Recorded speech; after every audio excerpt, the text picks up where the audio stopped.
So before I move any further in this absurdly massive series review, I really should put into better terms my perspective and positions of its three main characters.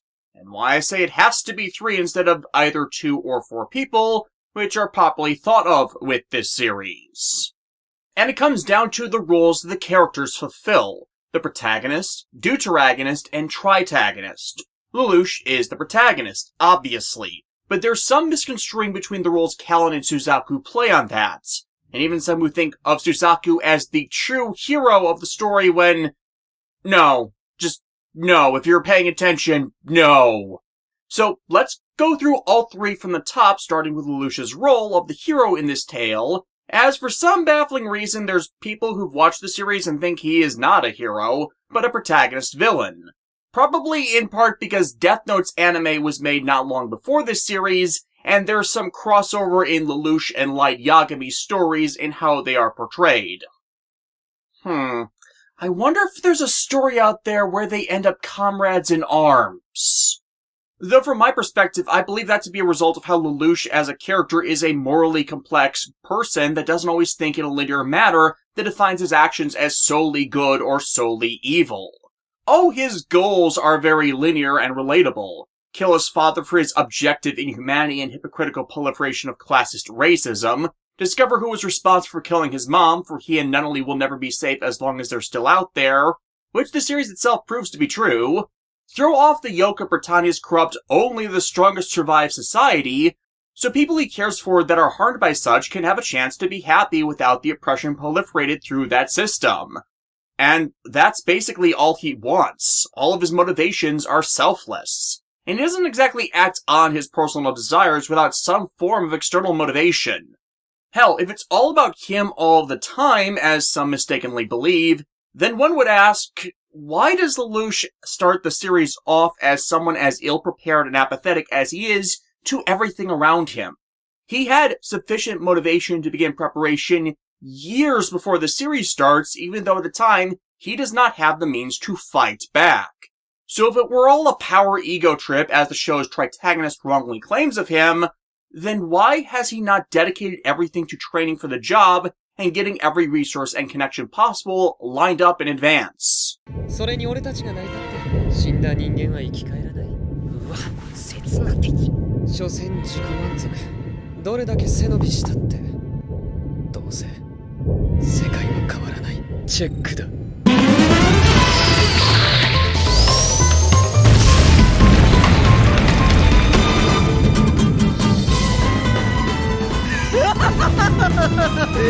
やれるじゃないか。やれるぞ。ブリタニアを倒すことが。But of course, that is the key to understanding his actions. Contrary to Suzaku's projected assertion all series long, this is not about him. It never was. His motivation is primarily a selfless desire to help those he's close to or feels compassion for, which drives him to perform an action on their behalf that would help them and not himself. While he may act cold, ambivalent, impulsive, or as a villain to some perception, it is shown multiple times throughout the series that such is an act used to obfuscate his own emotional vulnerability or empathy for others. Hell, he's not the only Japanese protagonist to do that fake evil overlord masquerade. It's actually more common than you might think.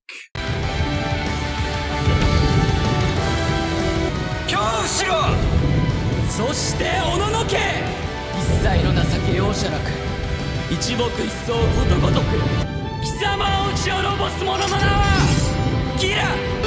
地獄の底からよみがえったぞ。コスパ特性超高性能嘘発見器。なんかあるじゃねえだろ。違う。俺様は邪悪のギラ。よし、問題ね。いつまで邪悪のにこだわってんだタゴメンチ。僕はただの民から王様になった。王様らしくしなきゃ民はついてこない。俺は貧民街の頃から俺のやりてえようにやって王になった。王のあり方など人の数ほどありましょう。それでいいじゃない。ギラは邪悪の王でいたいの？民を生かし国を生かせばそれが王 For Lelouch doesn't seek power and dominance for his own gain, but as a means to these ends, and he's smart enough that what appears as a snap decision to others is just him considering and then deciding on a course of action faster than others would, at least when he's given the chance to think and not just react. Such is just obscured by the hypocrisy of his detractors, and Lelouch's own difficulty in trusting others that are in turn a direct result of his abandonment issues. Thus getting the straight truth from him is like pulling teeth, as he prefers to just tell people what they want to hear. Unless you're paying attention to the why of his actions that exposes what words are lies, which in turn lays bare the truth of his nobility. And I mean emotional nobility, not hierarchical standing nobility. At least when the series is not screwing him over. As that trait of him just capitulating to others' accusations, no matter how wrong they are, we see time and again is an instinctive defense mechanism against letting himself be hurt again by letting others get close enough to see how much of a broken little boy he is inside, and it being taken advantage of because of that. Even though that means he shall never heal and gain true comfort and understanding from those who do care and value him. And consequently, because of it, both he and they are set up to fail. The issue the show develops, however, is this isolation he keeps himself in is not organic, but artificial. There are numerous events where he and others should have been able to cross this artificial divide to connect, as he does inevitably let more people slip into his heart as they learn more than he wants them to, in order to understand and empathize with him. But far more of those incidents are kept from happening when there is no sense in them not occurring. And they only don't occur so they don't end up interfering with the series' eventual endgame.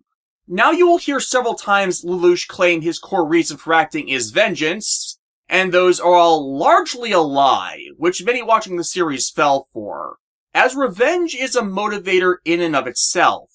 If it was his sole reason to act, Lelouch would not be as ill-prepared as he is, nor would he view himself as having been little more than a dead man for years, but actively worked himself to be ready to challenge Britannia and build connections to the resistance which opposed them. 確かに我々とブリタニアの間には差がある。絶望的な差だ。だからレジスタンスとして。違うな。テロではブリタニアは倒せないぞ。倒す？テロなんて子供っぽい嫌がらせに過ぎない。相手を間違える。敵はブリタニア人ではない。ブリタニアだ。やるなら戦争だ。民間人を巻き込むな。覚悟を決めろ。正義を行え。That he didn't, and only begins to forge those connections as the series begins, and instead spent the time suppressing the things he wanted to do for the sake of caring for Nunnally, even though it sacrificed his own mental health and well-being to live the lies he did, shows that any talk of him wanting revenge is just one of many examples of him telling others what they expect and want to hear of him and his goals. Justice and not outright revenge at all costs is the difference between Lelouch's story being V for Vendetta, or, as is the common writer illusion, being equivalent to him being an anime Batman. 君は優しい。戦乱の世において、優しさは人を救えない。But in his pragmatic pursuit of those goals, he's willing to do what others believe unthinkable or morally dubious to work towards them, as he often approaches problems from odd angles to solve them, and likewise will happily own the blame and weight of sins he may commit along the way, as long as it will ultimately result in something better, while he pays the consequence for his actions. Many call that ruthless, but ruthlessness, and recklessness, for that matter, is doing something without regard for or thinking of the consequences. Pragmatism is to accept that there will be consequences and one will have to take responsibility for them, but understanding that a choice must be made even if such is not ideal or will cause suffering in the short term to create something better in the long term. That's not arrogance either, despite the pride which does handicap him at times. The peace is the phenomena of the universe, as my old friend Huxley used to say. And the opponent makes no allowances for mistakes, nor makes the smallest concession to ignorance. But no, the true issue that trips him up being that he overcommits to one course of action that he's determined to be best from the information he has. He has great difficulty in shifting his paradigms, be it his fixation on getting his best friend on his side, the obsession he bears in keeping his sister safe, or the distance he keeps others he doesn't fully trust at.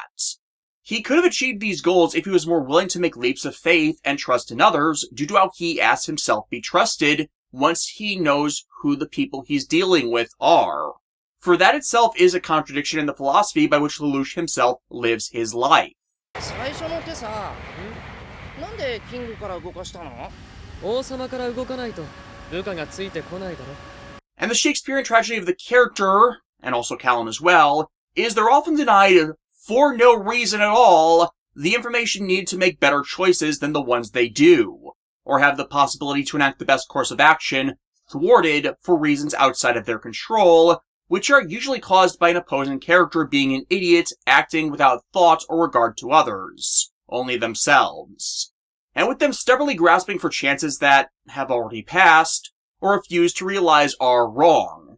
And I do not try to discount the legitimate times in the series Lelouch does screw up, but those tragedies would not have taken place had Lelouch found it in himself to trust more people, or rather, placed his trust in the right people, and bore within him the capacity to be honest with them in the moments that mattered most, to grant him advice or consideration of matters he had not, instead of pushing them away in a vain attempt to protect himself for the possibility of losing more people he cares for. それを先に言え！俺は売られた喧嘩買ってるだけだ。あなたが回りくどいこと言わなければこんな面倒なことにならなかったじゃない。その気持ちわからんでもない。なぜ隠していたんです？動機は？ For despite the complexity and abstract behavior Lelouch showcases, the reality is that, after all he's witnessed, having to literally carry his sister through war zones covered with the dead, and lie to his sister about it to protect her from that to maintain what little incidents they have left, bodies put there by their family, and in their name, and in that moment being grateful for his sister's blindness so she would have that sight burned into her memory. Yeah, the dude's traumatized to the point he feels he's a shambling corpse, only going through the motions, with just Nunnally's smile preserving him. A scared child putting up a brave face as he's abandoned to sleep forever in the dark, until he awakens to become Zero and more embrace being himself.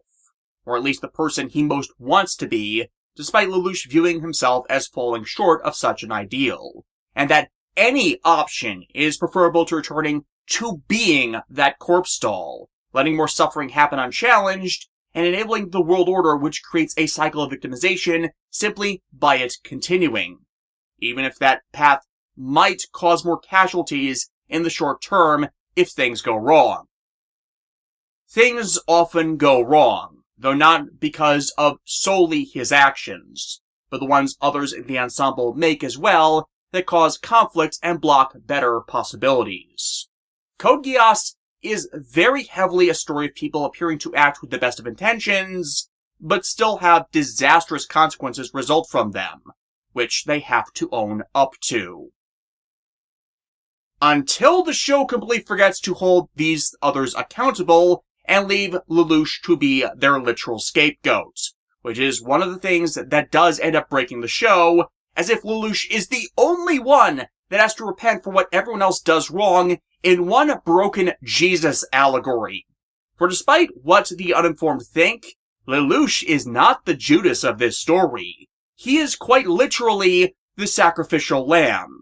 And by literal in both of those cases, I do mean literal.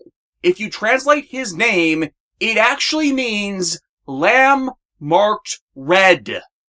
And yet, in all of that, with Lelouch playing multiple parts with multiple acts to the story, and them all exposing true facets of himself, not just the whole, it makes for one of the most complex, multifaceted characters Sunrise has ever produced. One that, dare I say, you could separate into 6 or more entirely separate characters if one were inclined to develop each of these facets individually. くだらんプライドのためにするわけねえだろ。ラクレスに頭なんか下げるかよ。国民が何人犠牲になると思う？スカポンタヌキども誰が相手になろうと意地とドタマでぶっちぎる。それがウトサカ総長ヤンマガストだ。俺は誰にも負けねえからよ。足は治ってる。私が治療したんだから。でもわがままになればいいじゃない。あなたの望みは誰でもない。あなたにしか叶えられない。夢も未来もわがままから始まるの。そして世界をあなたの思うままにしてやりなさい。我が名はイシャバーナの女王姫のルン。散ることを知らぬ花の気高きを知るがよい。国を守るためには手段を選ばない。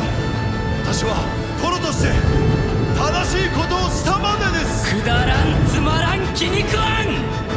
すがれば利用され操られる操り人形には何も守れんわ。そのために全部を利用しやがったんだ。民とは命なり。民のためには泥にまみれて手を汚す。それが私大殿様カグラギ・ディボウスキーなのです。免れぬ者は入れず、許されざる者は逃がさない。最果ての牢獄、極寒へようこそ。正しさを守る人ほど嫌われる。だからあの人がそうだと言うなら受け入れる。悔しいかも。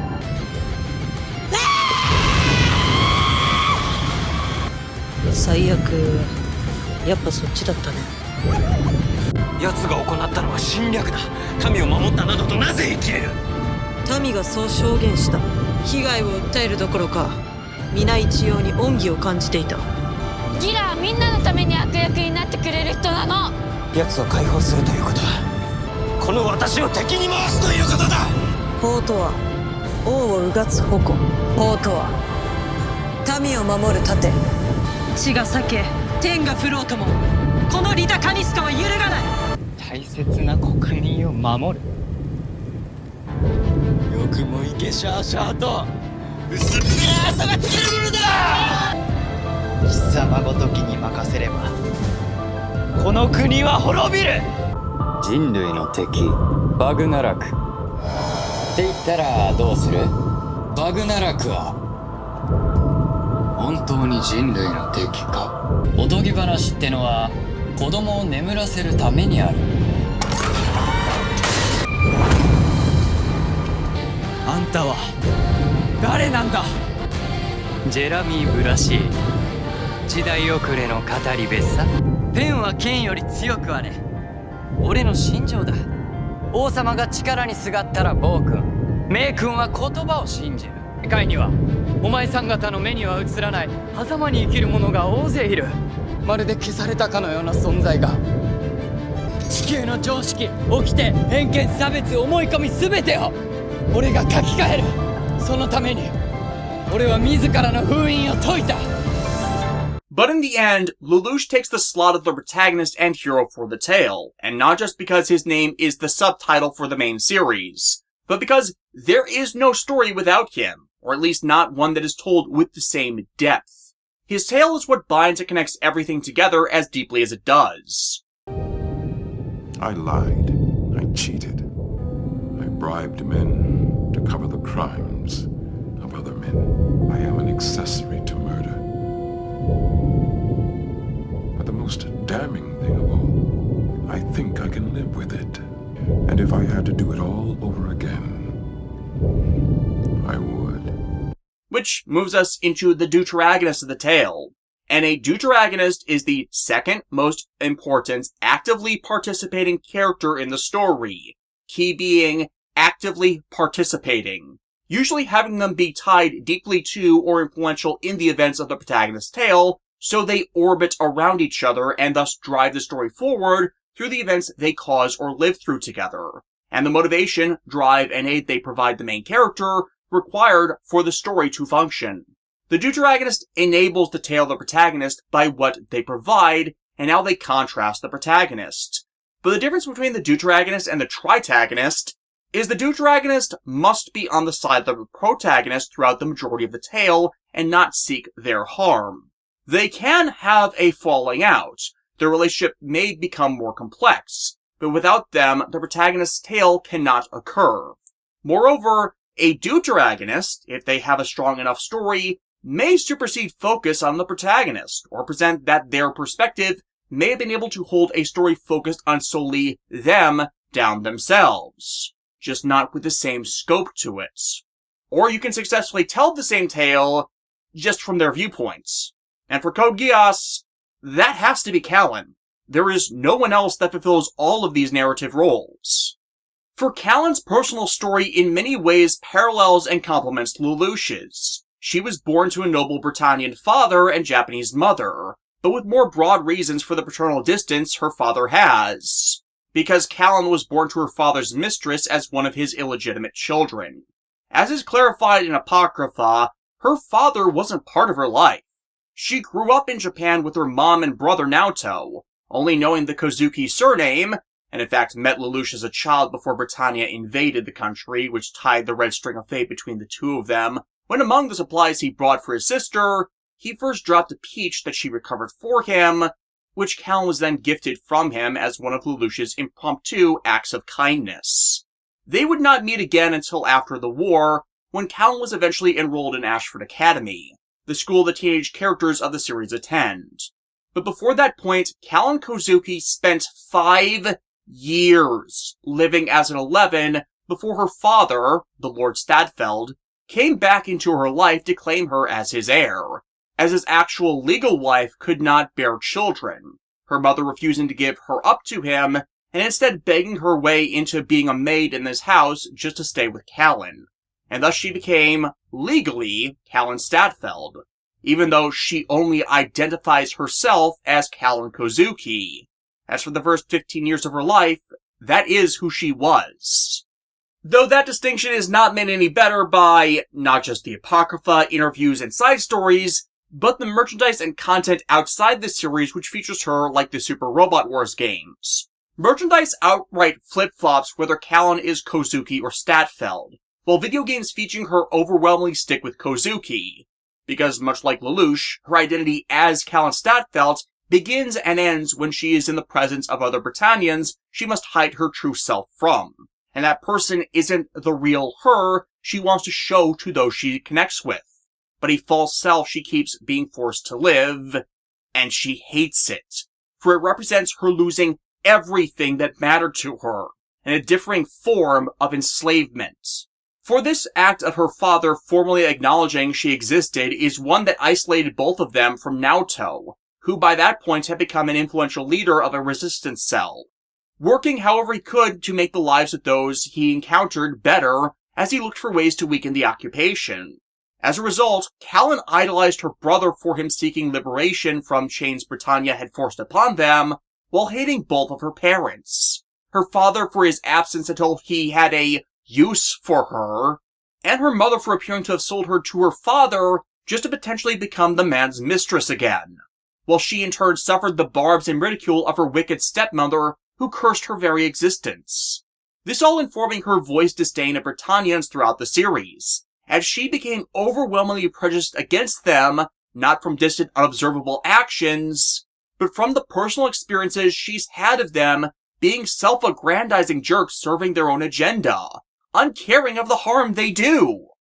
But as the story goes on, it shows her that such things are not so simple and direct as what she believed and wants them to be, which is the deepest flaw of the character, and that Callan, despite being very intelligent, quick-witted, and a fantastic actor when the situation requires, she is not the most clever, and becomes so frustrated with the deceptions around her, she just wants them all gone, the ones she herself makes included.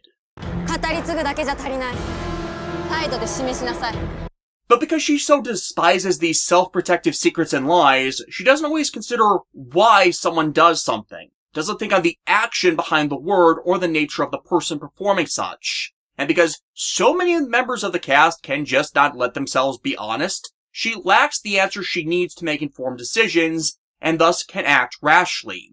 It is why she can gain misconceptions about those around her, especially considering why her mother stayed to be tormented in her father's home. お母さんどうしていらないのに逃げろこのバカいるからずっとそばにいるからカレンそばにいるからねだからあんなうちに居続けたっていうのよかったねカレンお前はブリタニア人になれるんだよそうなればもう殴られることもない行間を読めなかったのは俺の方か And despite her acknowledgement of when she screws up and her many overtures to make up for them, it is because she does not think on these things and gets no answers when she does ask for them that the greatest mistakes of the character are made. And yet it is in these doubts from questions left unanswered that the niggling voice in the back of her head has her asking if she's following the right person, doing the right thing, that her greatest mistakes are made as that doubt is exploited time and again instead of being absolved. Most significantly at the end of R1, and amidst the Black Knight's betrayal plots of R2, until, like Lelouch, the mistakes make her wade in too deep to make things better, and achieve the ideal future she desired. Mind you, we're only first giving context to most of this in the 9th episode of the series, and in fact the 9th episode is what gives us the timeline of events for when Callan was taken by her father, as her school transcripts are uncovered by another character named Millie Ashford, who is the granddaughter of the man running the school, and one of Lelouch's closest civilian allies. And Callan's middle school records still have her listed as Callan Kozuki, as at that point in middle school, that was still her legal name. Meaning no, she was not taken in by her father until a year or two before the series starts, depending on how the years of schooling are segregated in the setting, which is implied to be a 6-3-3 system like Japan uses, indicated by Nunnally, who is only 2 years younger than Lelouch, still being in the middle school division, while Lelouch and Callan and others in their year are in the 11th grade. So yes, Callan spends at least half a decade experiencing the atrocities that every other Japanese turned 11 person in the setting suffered personally. She empathizes with their plight, even with the benefits she has gained, and her anger at her mother giving her up to her dad is still a fresh wound at the front of her mind, as her father did nothing for them until he needed something from them. All she knows of Britannia is how the nation, the royal family, and their sycophants have taken and continue to take from her every single thing she has ever loved. That running through to the series' conclusion. But even with what she's gained by being taken in by her father, is she just supposed to forget everything she lived through because of the nobility her father is part of? That their conquest cost her friends, home, and brother? That though she may have it easy now if she wants, others she can't see are suffering? That all that can be ignored now that her daddy acknowledges she even exists despite her father never appearing in the series canon either? And that her mother gave everything up and willingly submitted herself to being a slave just for her? And happily turn her back on all of that? No. Fuck no. Even more than Lelouch, she rebels against being chained down that way again. And I say more than him, because Lelouch inevitably did not have a choice. If he did not fight back, he would just live as a hollow, shambling corpse, always fearing that the assassins who took his mother will come for them. He literally has no future unless he raises his sword and goes to war eventually. But Callan could have given in, embraced being Britannian as everyone kept telling her to do. And she refused to, because she refused to look away and lie to herself about what was wrong with the world. She chooses the long, hard road to liberation because inevitably everything she knew, everything she thought, everything she felt, all screamed at her it was the right thing to do. Inevitably, the heroes in the story must have an option to reject the call to action, and yet refuse to look away. 何言ってか全然わかんねえよ目に見えるものにとらわれてるうちは死んでもらわねえ失って困るもんがあるほど贅沢もんじゃない。ここに詰まった英知は。そうまでして抗う意味あんのか。俺らは生まれた時から終わってんだ。ゼロから1を生み出す。俺には終わりなんてないの。さなからねえ。Now, there are people in Code Geass's fandom that flat out believe that Callan never suffered any bigotry, any oppression and suffering, and that she's a rich girl acting out against her absentee father thanks to her mixed heritage, or she was rescued from being an 11 quickly by her loving father swooping in to save her and damn what his barren wife thinks. But no. Canonically, he's not been part of her life, and she is only in that house because her father is using her as an heir.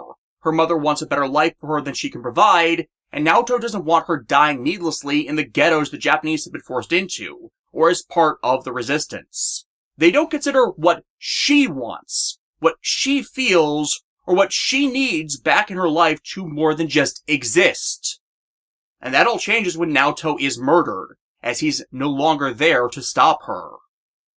And when Naoto's death canonically occurs is another thing that's often missed in consideration of the series. As when the show actually begins, it was supposed to be a recent event.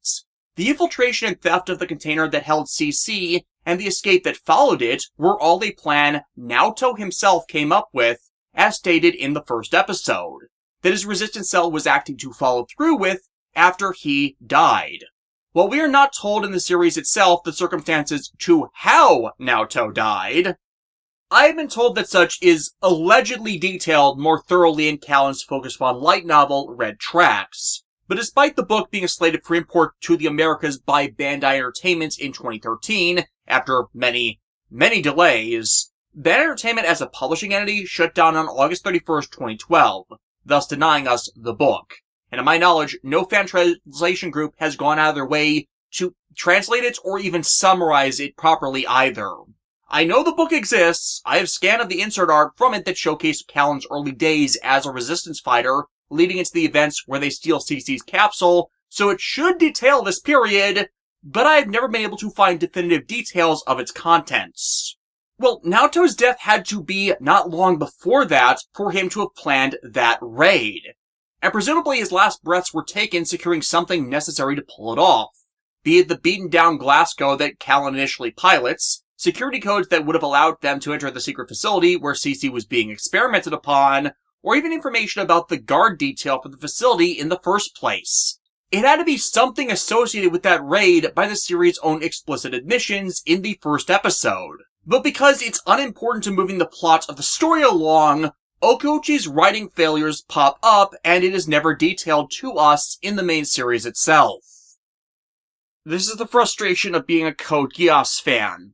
Naoto's death is a plot-critical event we are given no insight into because it was deemed unimportant. And yet everything else about what Naoto influenced, from his sister to the scheme that freed CC, are important, and are in fact plot-critical. So you would think the storytellers would spend some time, at the very least, expositing to the audience about who he was as a person and how he died. And it doesn't. Worse still is Lelouch not being allowed to get this information, because it gives not just context, but empathy towards the people he is most closely working with to bridge the gap between them and provide him a sign that he can trust them. Because, of course, he's stepping into another man's shoes as that same overprotective older brother fighting a revolution. He can work with that. He can use that to permit them to understand him as well, and why he fights for his sister. Because they followed a man with those same ideals. And the sister of the man he is replacing is standing right by his side as his most adamant supporter. And both Callan and Naoto are of mixed origin to show his resistance cell are not prejudiced against Britannians by origin, only deed. They would understand him because of it, cementing their loyalty and camaraderie above reproach. And yet, he doesn't. Because he, and the audience by proxy, are never told, even when it would have made sense in several situations for them to have done so in R1, and is never told specifically so they cannot bridge that gap when it would most matter. as doing so would subvert the plans for the endgame of the full series, which was plotted out before everything else as something inviolate, as that ending becomes contingent on Lelouch being abandoned by everyone who would give a damn about him, but in turn structured in such a way that it is just plain implausible to occur the way they want it to without doing destructive harm to the characters involved. Naoto's death not being discussed is a sign of that same sort of narrative malfeasance that would eventually damn R2 and later entries in the franchise by preventing things that would be natural for the characters to do and explain from actually occurring, especially if such would explain their actions, or resultantly diffuse other plots that go nowhere. Even in R1, the planned ending for R2 is explicable in causing a large portion of the irreparable failings of the series. But it is in this that Kallen earns her credits as the Tritagonist, as the rest of the series would not have occurred without her and the Resistance Cell's actions. She is the reason Lelouch encounters CC and gains his Geass. She has trained herself to be a magnificent pilot of the nightmares, thus acts as Lelouch's sword in battle, and off of it his closest guard.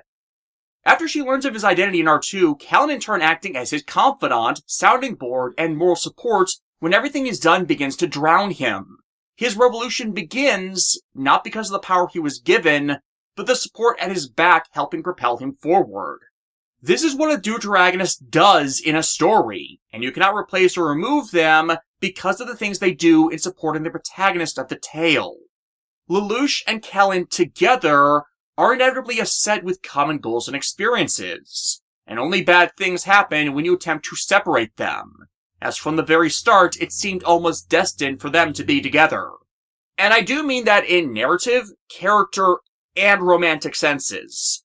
Like, if you're paying attention to how Okuchi writes romances, then there's logistically no other options than Kallen, which has been a point of contention because the movie timeline egregiously alters this, and attempts to entirely write Kallen out of having relevance in the story, which, as I've been presenting, they cannot do without invalidating Lelouch's part in the tale even beginning.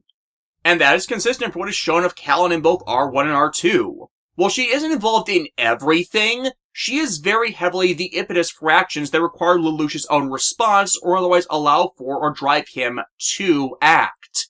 She is the reason Lelouch meets CC. She is the one that makes most of Lelouch's plans possible with her own skills or connections, with him failing in battles when she's not around. He only ultimately fails in R1 because she ends up abandoning him when he needed her most, which wouldn't have happened had he trusted her with the truth of himself at any time before this point. And she makes the wrong choice because of it, just as she did before with her mother. Her realization of what she did in the aftermath driving her to make it up to him in any way she can, which results in the circumstances that allowed for the chance he could be saved in the wake of it, that involves Lelouch's memories being stolen from him. By comparison, CC could not have done that on her own, and plays a little part in his rescue beyond reviving his true memories, which, as is revealed in the events of R2 and Akito the Exiled, there are other people who could do that, and he was actually capable of doing so on his own without CC's involvement with the right triggers. Thus, when Lelouch is on the verge of giving up later in R2 because Schneisel uses Nunnally as a shield against him, and he finds he can't fight his sister, Kallen's the one that keeps him from succumbing to complete despair after Nunnally disowns him, and gets him moving again to find a path that wouldn't force him to harm Nunnally, to overcome this obstacle and win for everyone's sake, which is only screwed over because of Suzaku, and Lelouch's own outright imbecilic refusal to see Suzaku as the threat he is. When Kallen later ends up captured thanks to the narrative bullshit she suffers, Lelouch almost gives up everything just to save her. She does matter that much to him in order for his trauma with respect to losing people to flare up and be triggered by the thought of her no longer being there by his side. And it's Lelouch and Kallen being separated that acts as the key, necessary component to Lelouch's eventual emotional breakdown, as he no longer has her there to act as his support, leading to the following conflict with him and his personal bad end as a scapegoat martyr. 今の声。彼は思った。私だってルルーシュに褒められたいの。そんな彼女の乙女心が。こらー！勝手に心の声をつけるな。It's been said time and again about the series, by even the creators themselves, that had Lelouch and Callan not separated the times that they did, had he been more open with just her, and she stayed with him even when he didn't want her to, then Lelouch's eventual bad ending the series was structured to move towards would never have happened. She would not have let it, and he would have found a better way that she would help make possible. Just Callan makes that difference. They've said that is a central part of the narrative tragedy of the original ending, one informed by Code Geass's origins and Hamlet, by Hamlet not feeling he could fully trust in the allies and friends he does have. And in this case, beyond just her role as the Tritagonist, that requires her to be the planned and intended love interest. She could have saved him had she done the right things in the right moments, but the opportunity and awareness to do so kept slipping through her fingers, always realizing too late when those moments were, and all as a consequence of their mutual insecurities. Or at least, it is assumed. For since the series released, we've learned that a number of the times she has failed in the story were all caused by narrative malfeasances. The story deliberately written so she would lose when logically she should succeed, and not from mistakes and shortcomings of her own character, even when such justifications could have existed. And this covers a whole variety of events in the series. For as said, Callan is the best pilot in the show, showing more capabilities and aptitude than anyone else, starting out defeating more advanced mecha and experienced pilots with one that's decrepit and barely functioning, sometimes 3-on-1. Once she gains access to her personal unit, the Gurren, she is unstoppable in normal and fair circumstances, especially in tandem with Lelouch's strategies. In one-on-one battles against even the best the Empire throws at her, as long as the circumstances in the duel are fair, she quite literally cannot lose. 日常で人を殺せば罪になるが、戦場ならば殺した数だけ英雄となる。ブリタニアの吸血鬼さんは英雄になりたいわけ。あんたさ、ちょっと下品だよ。質問。あなたの大事なものは何？自分の命だけなの。さようなら。奪われる私の命がこのAnd yet, time and again, there is this factor introduced that is out of their control, which screws them over. And the thing is, it's not all of them that are the problem, but that problem is only realized when they start to be stacked together. In the first battle in which Callan has her Gurren, her engagement with Suzaku's Lancelot ends in her not utterly destroying him for two reasons. One, she chooses to block the attack of an unknown weapon instead of evading it like she has everything else in this and the previous battles, as is her normal fighting style to evade instead of defend. But on top of that, due to the terrain the battle takes place on, her mech loses its footing as a consequence of the blast of the weapon she's shot with, and thus her the engagement. And that it would have been fair for her to lose her footing if it had occurred on its own, because that's been a hindrance for everyone else in that battle as well.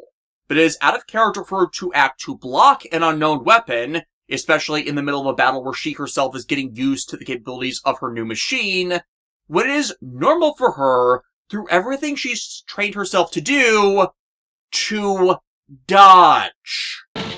Why didn't you dodge?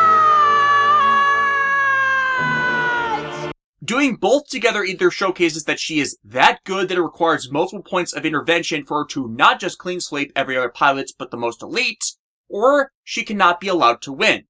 But again, this on its own wasn't necessarily the problem. What was, is that they then kept doing it, and each time felt more egregious than the last, because doing so, even when it is logical for her to win, would interfere with what the plan was. When the Knights gain access to devices that emit an energy field which discharges the batteries of enemy units, she ends up charging into one to save Lelouch's life, only for her compatriots to not shut the damn things off when they could have done so as the batteries of the mechs already in the field were already dead. So her unit loses power too, leading to them being wrapped up in the scheme of Lelouch's uncle. She ends up naked and unarmed for no valid, explicable reason when Suzaku jumps her and takes her prisoner. She only loses multiple times because the battery on her mechs keeps running out on her, and she is out in the field too long without any form of support. She is forced to fight units with flight capabilities while she herself is left grounded, and most egregious of all, in the R2 sect of the series, she is taken captive not because she loses to an enemy unit, but because the fucking idiots in charge of maintaining her mech forgot to replace the Gurren's battery. What, did no one think to send her a spare one to hot swap mid-battle? Because I'm not sure if you're all aware, but, yeah, the Nightmares can hot swap their battery packs in mid-battle. You know how I know this? Because they do that for Suzaku during R1, thus there is no reason they could not have done that for Callan. エナジーフィラー私は今から敵の司令部を叩く。君はどうする？何? And that is why this developed into being a grievance with the series. Once more, these on their own are not necessarily the problem.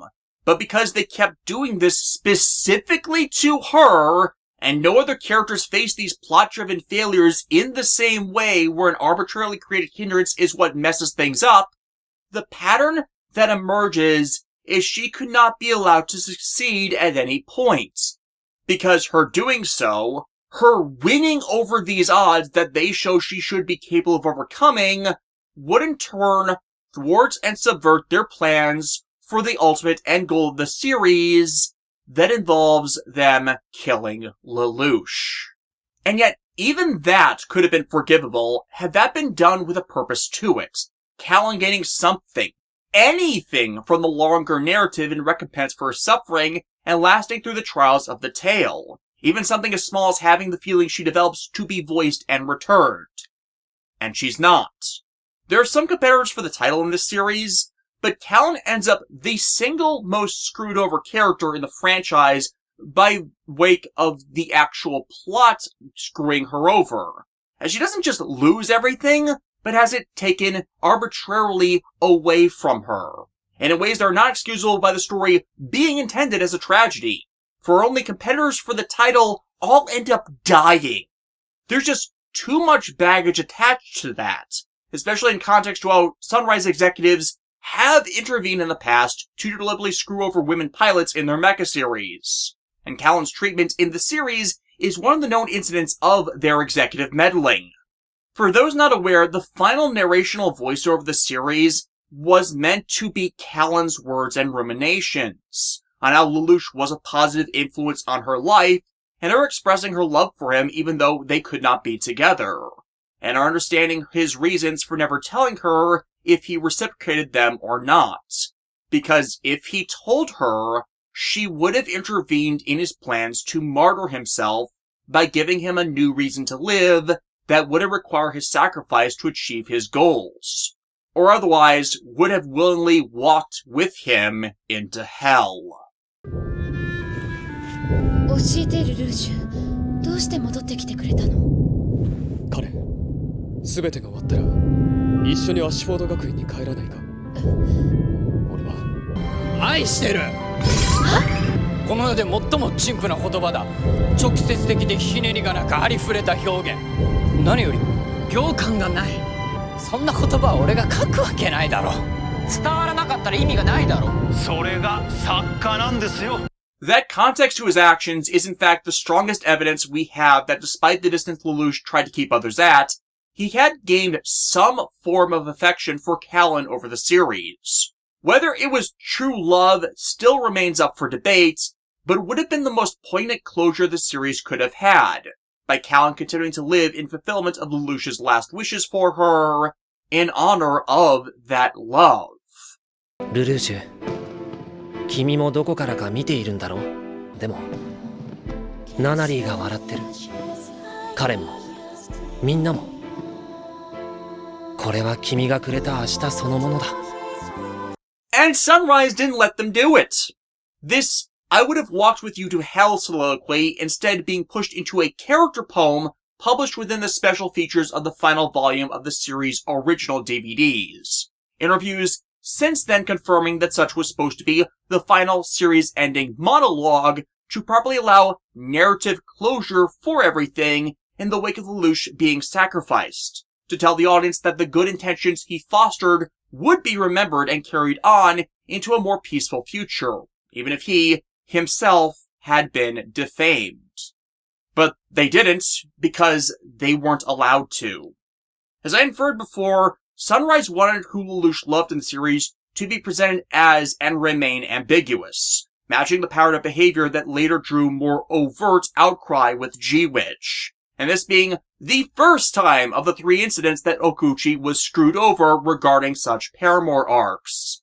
But because there is not that note of closure to the end of the tale, the fans more than anything else want to see a continuation to resolve this between them. And we have never gotten that. The series compilation movies for Code Geass did their best to write Callan out of having relevance in story entirely to in fact sidestep such a resolution. And they do not work because of it, due to how deeply Callan and Lelouch's arcs are woven into each other's. You rip one out, and the others cannot continue unharmed. This is how the Tritagonist story role works. It requires them both together. Not always romantically, but certainly in alliance and relevance. And likewise, this is what I was referring to before with Taniguchi's proclivities towards the sexualization of characters. Callan is not secure in her sexuality. She is a beautiful woman, but is not comfortable showing that, despite her growing attraction and affection for Lelouch. Her sexualization would have been fine had this been building to Lelouch showing in turn attraction to her or some proper confirmation of his feelings, as such sexuality can be used as a physical showcase of affection, or that two people might be attracted to each other. That is a visual indication a lot of directors use depending on the tones of a series. Even that series-ending diatribe Sunrise vetoed would have appropriately paid that off. But it is another element that damns the series in retrospect. And other series that would do these same things do have such a payoff between potential paramours to show that such exposures were just part of them finding what was right to be comfortable about themselves and the ones they cherished. Instead, Callan's sexualization becomes without meaning or cause if they aren't intended to be the paramours for each other. It instead causes her to be demoted to the series' Miss Fanservice because of it, only without her having characterization that would permit that to not be sexist. And all of that only does get worse in the movies, where they keep and make more explicit the fan service, but do not but wrong regarding the character herself, thanks to her demotion and relevance, to leave her not but a sex doll there to look hot and expose how big her boobs are. Though again, there appears to be a reason behind it. For the compilation movies were written and structured by one of the secondary writers of Code Geass, a man named Hiroyuki Yoshino, who had before this also done secondary writing work on Gundam Seed, and is credited as writing a lot of the worst episodes of Seed and its sequel Destiny that undermined their intentions as well. I actually, in a previous draft of the script, had a lot more written concerning the grievances of his work, but, well, I can't keep pinning everything on him. I do feel like he was an active influence on this series, however, as the final act of Code Geass R2 acts in perfect mimicry of the final act of Gundam Seed Destiny, which Yoshino worked on, down to the Black Knight's betrayal to Sheriff Schneisel acting in disturbing lockstep, with the Zaft blindly following the manipulative Gilbert Durandal, seeking to conquer the Earth sphere with his acquired superweapons. Except without the justifications for it that Destiny's story at least attempted. Seed Destiny is a mess, but it did execute better many things Code Geass fans have grievances with R2 over. Hell, Schneisel in several respects comes off as a worse execution of Durandal, as more is done with Durandal to validate how manipulative he is as a person, which has story happen as a result of that, as opposed to Schneisel, who gets away with what he eventually does in the series because the plot says so. And by evidence of track record, Yoshino has repeatedly gone out of his way to screw over women in general in his body of work. Callan isn't the only example of that. Yoshino was also responsible for the absolute trash fire that was the third season of A Certain Magical Index, which condensed a dozen of the light novels of the series into a 25-episode adaptation, basically going through a different novel of the story in 1 to 2 episodes. when previous seasons of the anime adapted each novel into 4 to 6 episodes each.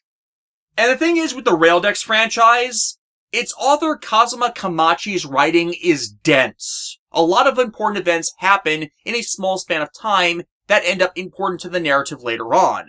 So each novel cannot feasibly be adapted in less than 4 episodes each. Maybe 3 if you cut some corners. And yet Yoshino was just speedrunning it at 1 or 2 each, because as is a recurring complaint about his entire body of work, characters and plot points that build the bigger picture don't seem to matter to him, and he has been smacked down by more attentive producers over that before. Index Season 3 is the largest example of this. For all the way through, it's missing important character moments and nuances required to properly present the longer arc. And thus, seeing that, we can take that back to how things happen in Code Geass and place some of the blame on him.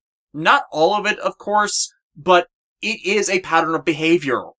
For the biggest victim in what Yoshino did to Index Season 3 is the one Callan's actress, Ami Koshimizu, also plays. Shizuri Meltdowner Mugino, a woman capable of using her psychic powers to break down atomic bonds to shoot electron lasers at people. She is a member of the Division Item, a group of individuals tasked with stopping organizations hiding in the dark side of the science faction-aligned Academy City, before what they are doing can run rapidly out of control, or otherwise take out those who intervene on projects under the control of the city's board of directors, basically making sure everyone plays nice. However, you would never know that if you only watched the Index anime, because it removes all of that context. In Index Season 3, she's introduced as a complete psychopath, culminating in her murdering a girl named Frenda, who idolized her, and seeming to have bathed herself in her blood. Shizuri's treatment in the Index anime's 3rd season is the same form of character malfeasance that Callan likewise suffers from, as the anime doesn't show Shizuri being tricked into this act or what led her to this false assumption, nor that Frenda was deceived herself, which led her to her death despite her devotion to Shizuri, so she betrayed her on accident. It doesn't show what Shizuri doing this does to her mentally to cause the following psychological breakdown she has. How she is literally haunted by Frenda's ghost that she can't stop herself from seeing everywhere she goes, and how she has to live with what she did and the mistake she made. All of which factors into not just her decision-making in what was adapted following this event, but farther on into the sequel New Testament novel series published in the 2010s, before Index Season 3 was itself made. So you don't even have the defense of the anime staff not knowing where the series was going to go with her to innocently exclude those details. Their importance was already known to anyone who had continued to read the novel series.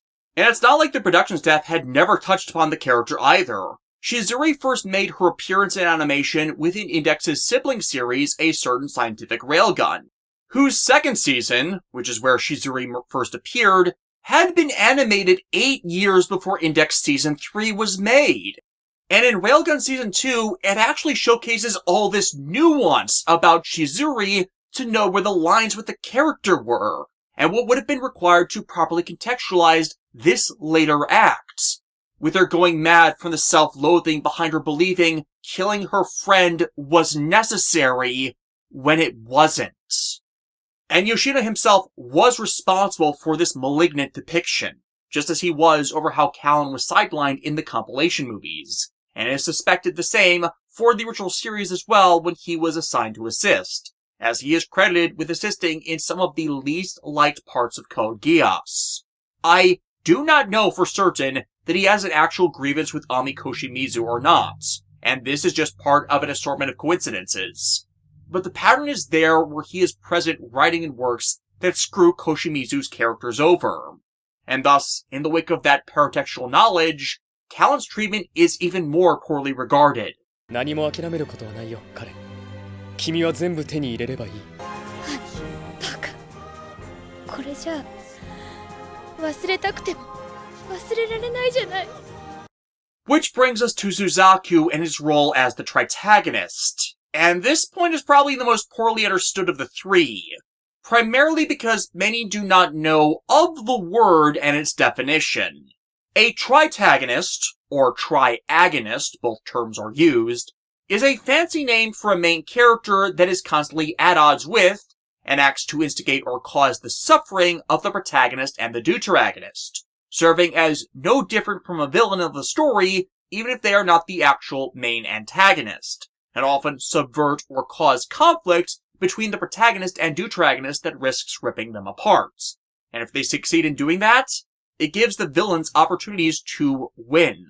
For they service the needs of the larger antagonists and enable them to ensure their malice takes root, and often supersedes the actual villains in their role as a series end boss or grand arc villain, but have a more intimate connection or parallels to the hero that does not require them to be the all-caps villain every time, despite how much the series shows them as a bad person or letting atrocities happen in front of them without care.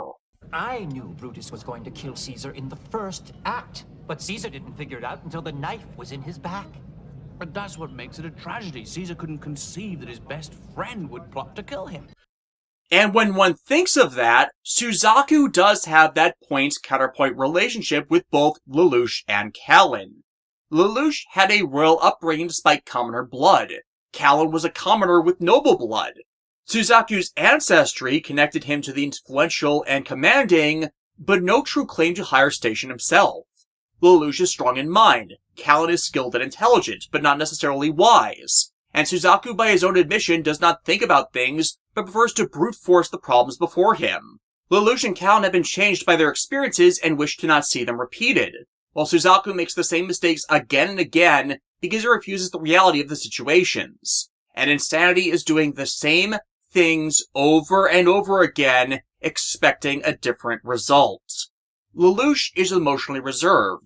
Callan, when she's allowed to be herself, is expressive, with both of them being guided by their feelings into the choices they make and the morals they listen to, while Suzaku buried his feelings that should guide him under claims of cold logic and rationality, which inevitably leaves him detached from his morals.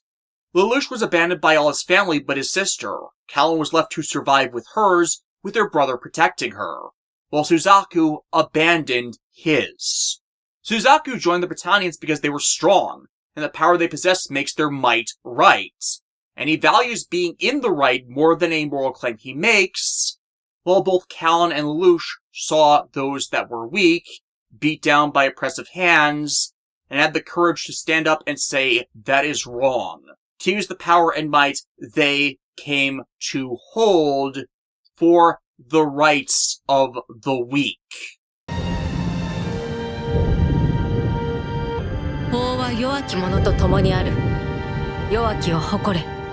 And you know, I say that Suzaku isn't a villain, but he kind of is, because Tritagonist can end up fitting that title and role.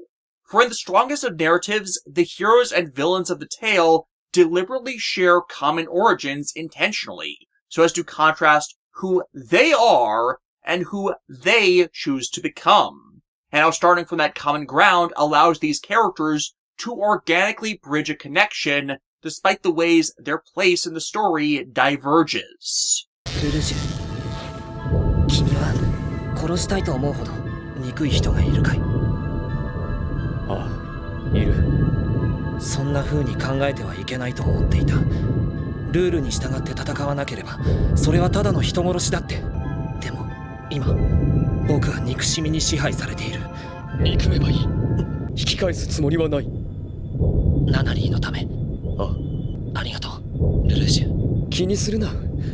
俺たち、友達だろう。And consequently, a great villain may say, the world hurt me and I shall hurt it back, while a great hero may say, the world has hurt me and I'm not going to let it hurt anyone else. Heroes use pain to motivate them to act, while villains are used by it to justify their misdeeds. Which again, this contrast between the character and their roles reveals. 王は国ではない。国は民だ。王は民のために敵を撃ち滅ぼす。その程度もわからん雑魚に玉座は似合わん。 And yet, in contrast to other series, Suzaku's presented hypocrisy, his abandonment of things that should be valued just to gain an intangible, are never paid off how he believes they should be. Just continuing the cycle of using and being used that Callan and Lelouch sought to break. Because you can't fix the problem without knowing what its cause was. 強ければいいのか。弱いことはいけないことなんだろうか。10歳の僕らには世界はとても悲しいものに見えた。飢餓、病気、汚職、腐敗、差別、戦争とテロリズム、繰り返される憎しみの連鎖。愚かないたちごっこだ。誰かがこの連鎖を断ち切らなくてはならない。そうしたものが全てなくせるなんて思わない。俺はそこまで傲慢じゃない。だからどうすれば。僕にはまだわからない。誰かが勝てば戦いは終わる。でも目指すことをやめたら父さんは無駄死にになってしまう。僕は王様が国民全員を守ってみんなは手の届く大切な人たちを守る、そんな国がいいと思ってた。人とバグナラクの間にできた狭間を越えてきっといつか手は届く。そして俺が全てを統べる王になる。世界を支配する邪悪の王じゃなくてもいいのかな。This thus differs from a standard big bad antagonist, as their motivations are not necessarily to subjugate out of hat. It leaves open the possibility for their roles to change as the story evolves, with Tritagonists frequently shuffling between switching sides to properly join the hero when they are allowed to acknowledge their mistakes and way was wrong, backstabbing the true villain at the last moment to take over for them, or being the final person confronted by the hero of the story before the tale closes out after the other, more malicious forces have been vanquished. But their role in the story is to make the protagonist suffer in excess of what would have come about were their role to be removed. One example of a heroic Tritagonist opposing a protagonist villain would be L from the anime Death Note, as he is a blockade against Light Yagami as Kira, creating his ideal, better world by killing any potential criminal with the Death Note, which is against due process laws. L embodies a system that is not broken or corrupt, but needs to be allowed to run its course through evidence and examination, which is a hard foil opposing Light's actions of summary judgment just from accusation alone. It is unsurprising that L and Light's back and forth made for the strongest draws of the series as consequence, and Light's victory more signaled the beginning of the end of the story for many, as the strongest draw was to see L defeat him, and that only happens in the live-action movies. To do my regular .hack reference, especially since Code Geass voice casts share significant stake in that franchise as well, Ovan in .hack GU is the Tritagonist of that story, due to his role in contributing to the misery of main protagonist Haseo. He helps set in place the main focus villain of the GU games, Sakaki, who performs the grand majority of malicious actions towards others throughout the storyline according to Sakaki's own whims. But it's all done for Ovan to set up his own suicide by cop scenario to save his sister and others that have become comatose because of the viral AI that is infecting him.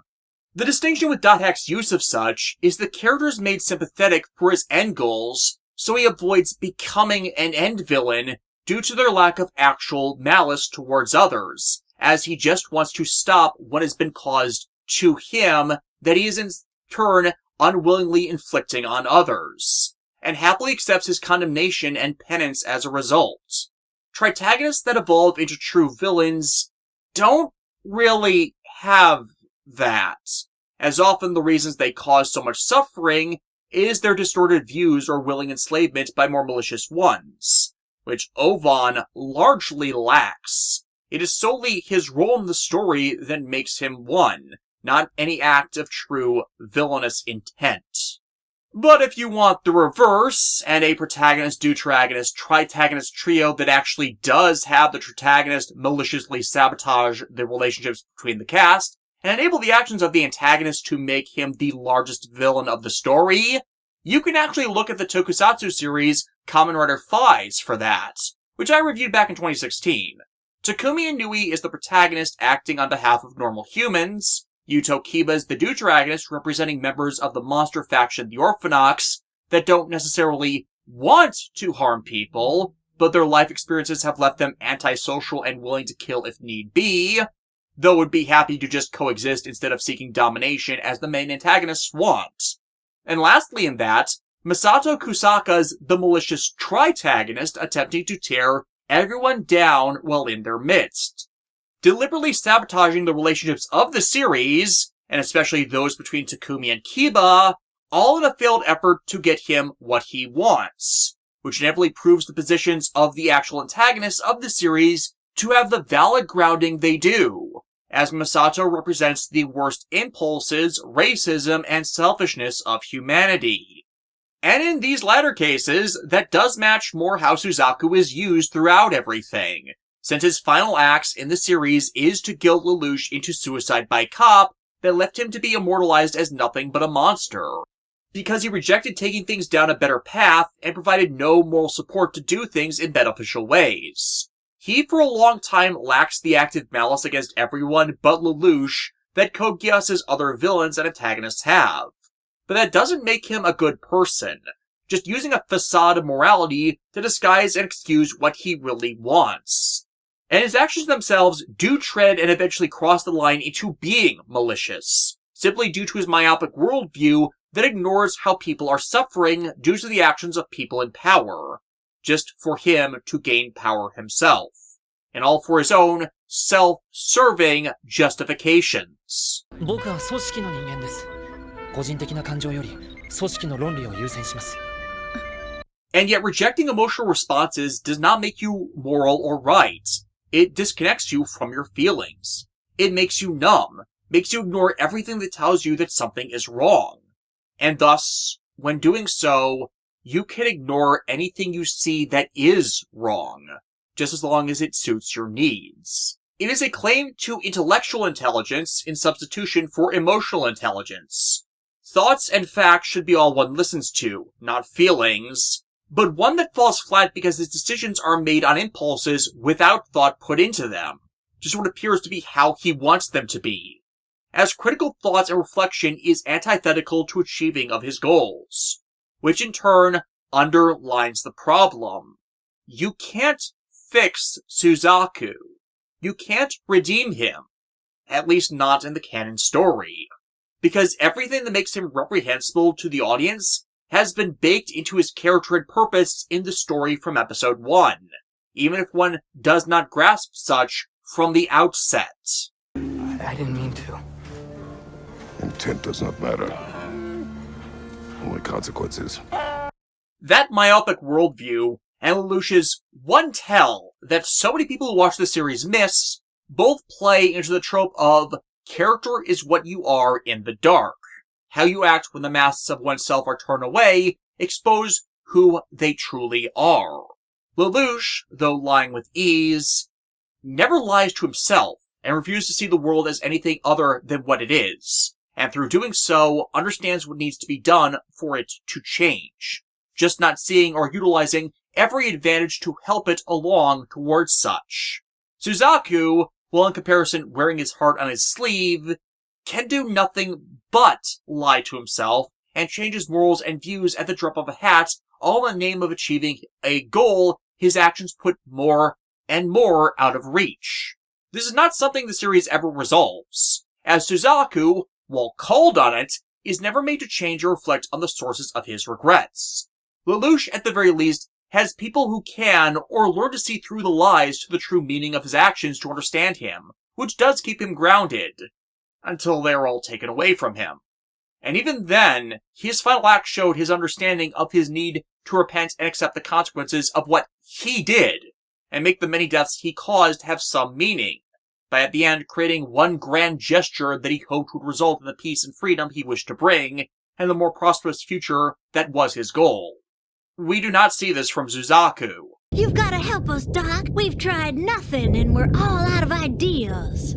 This distinction and contrast between the three is most centrally seen by their responses to the Frain storyline. Frain is a drug introduced early in Code Geass. It is a narcotic that causes its users to vividly relive memories of the past, most frequently tied to happy ones. Over time, the drug destroys the user's nervous system, leaving them naught but a brain-damaged shell, and with some people, even one dose is enough to leave them a vegetable. Callan's mother, the series reveals, has ended up a user of the drug in the wake of Naoto's death, and as consequence to Callan's own rejection of the sacrifices her mother suffered to protect her, which she was unaware of until too late. That guilt Callan bears after learning this is part of her arc, both an important cornerstone to her later actions, and yet another parallel she bears to Lelouch's own story regarding their loss of family, which again explains their moral and character alignment. Both Lelouch and Suzaku eventually get their hands on the drug as well, and thus it exposes the truth of what they are in the dark by their responses to it. When Lelouch is faced with the possibility that he must fight his sister, an act he feels he can't perform, his entire will to move forward collapses, feeling that everything he's done is worthless. And thus, if the future he wants is impossible, and all that's left is the guilt of his actions threatening to consume him, as now every sacrifice he made and life lost because of him has become nothing but a pointless waste, why not turn back the clock?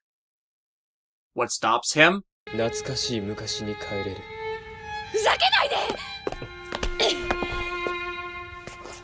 The person that's already lost someone to the consequences of that malicious little vial.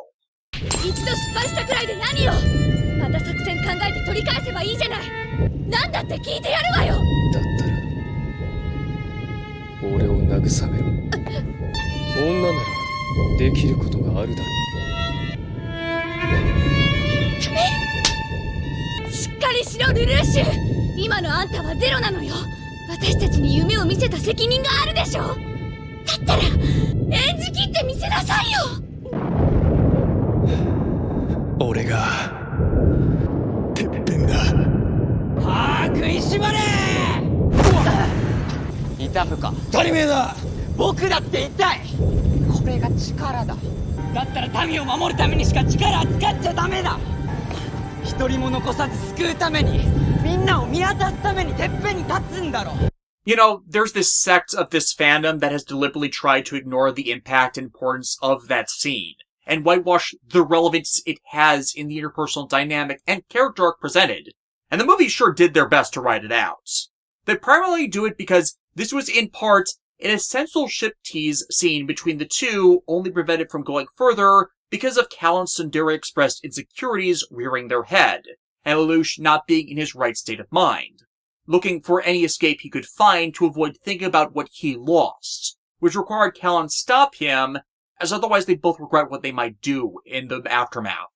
If they had given in, then Lelouch would have never have gotten his head back on straight by which to think of a way to escape the mess they were in at the moment, and Callan herself wouldn't be able to trust that the affection shown to her was anything but a lie used for his own gain. And that's not the foundation of a supportive relationship. Instead, it's one that would have broken it irreparably. As many faults one can find with R2, this is showing the true protagonist-Tritagonist dynamic fully at play, in that such allows each to support the other, and keep them going, to revive their strength in their darkest moments to find new lights to guide them forward, with Callan showing that there's still a means by which to achieve his goals, as long as he continues to persevere and keep fighting for them. For she herself is proof of how one can continue reaching out to take back what was stolen from them. Until again, the storyline screws them both over. Now contrast this against how Suzaku uses it. When Callan is captured following these events thanks to the aforementioned narrative malfeasance, he threatens to inject Callan with the drug to get her to tell him everything she knows as a means of interrogation. However, here's the problem with this. Frain is useless as an interrogation drug, and Suzaku knows this. the drug and interrogator has no means of controlling what memories are called upon by it being used. It only recalls just happy ones. And even among Britannians, it is completely illegal to own or use this drug. There is no way to tell what would be drudged up when it was used. So the only reason for him to threaten to use it like this is for him to hold it up as a means of power and control over someone else. To torture them and do harm to her for no other reason than to inflict upon her pain just because he can.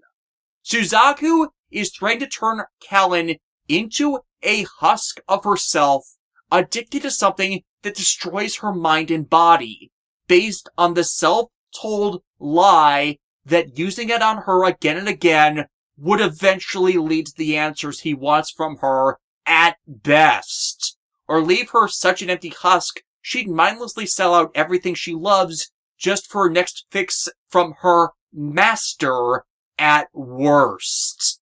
In this scene, Suzaku is happily willing to dehumanize her in the same way Britannia has done to everyone else. And he absolutely does not see that. Because by this point, he has become so corrupted by the Britannian system that he is, at this point, irredeemable. The fact he stops after seeing the panic in her eyes does not take away from his willingness to do that to her.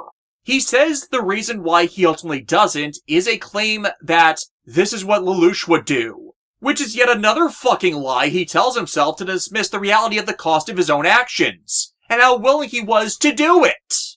And worse, he only gets his hands on it by outright breaking the laws he claims is sacrosanct and going against the back and orders of Nunnally, who at the time he was ordered to protect and listen to. But hey, it's all good. He works for the Emperor, and the Emperor makes him above the law.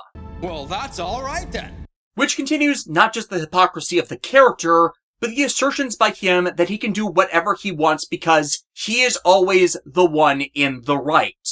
And thus, the three perspectives. For Lelouch, it acts as the last escape from his failure. For Kallen, it's the consequence that steals away the people she loves. And for Suzaku, a means of asserting dominance over someone he has no right to. In every use of the drug, just reinforcing a regressive lie. That the past was better. Just because you yourself were oblivious to the harsh reality of how bad things were in the past. And who the people around you really were. And that moment for Lelouch is especially of consequence for him.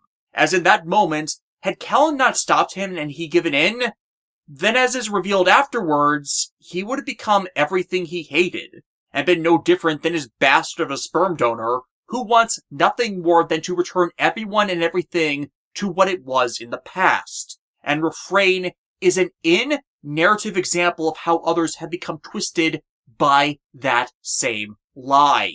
It is one of the most important scenes in R2 to be considered with regards for the longer narrative arc regarding Lelouch's conflict with his family. Not just because it is Lelouch's all is lost moment, where he risks becoming what he most hates and stray from the path he has been on to bring about a true, better world, but because it defines everything that is wrong with this world, and by proxy a reflection of the regressive conservatism that likewise damages our real world by those who want to yank us back to when an elite class had everything, and the rest of us nothing but scraps. And yet, it is because of Kallen that he does not fall into that trap. And because of what she did that inspired him to keep going, the world ultimately comes to be saved. どうか俺はゼロ奇跡を起こす男だそう俺は今こそ自分を知った Which likewise ties into the idea that the attainment of power itself, contrary to idiom, does not corrupt. Merely that when one seeks and gains power to turn their dreams into reality, that then shows the truth of their nature through what they do with it.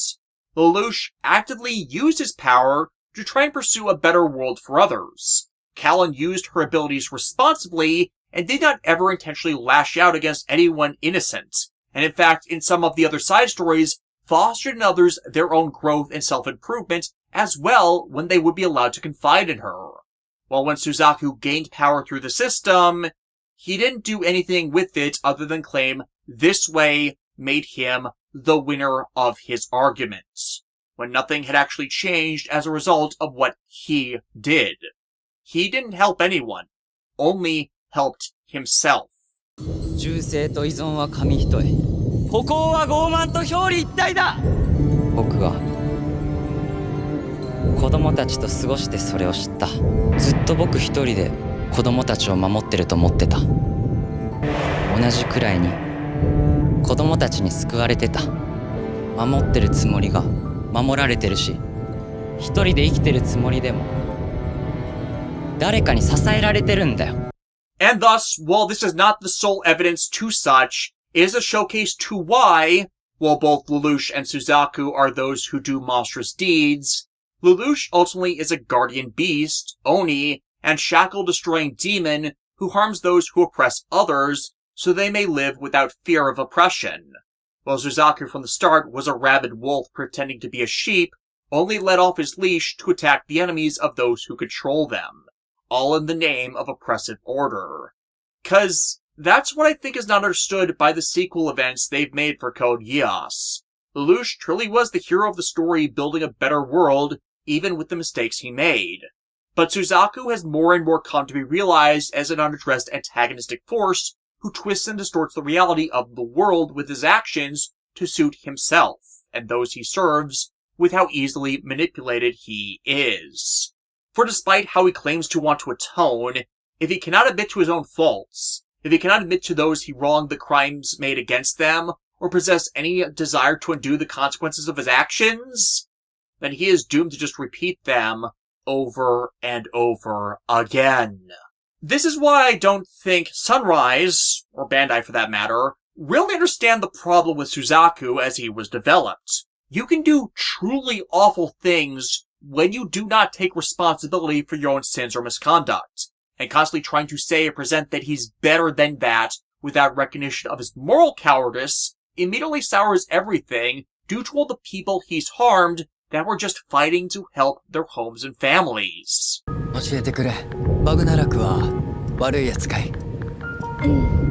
どうしてそう思うんだい？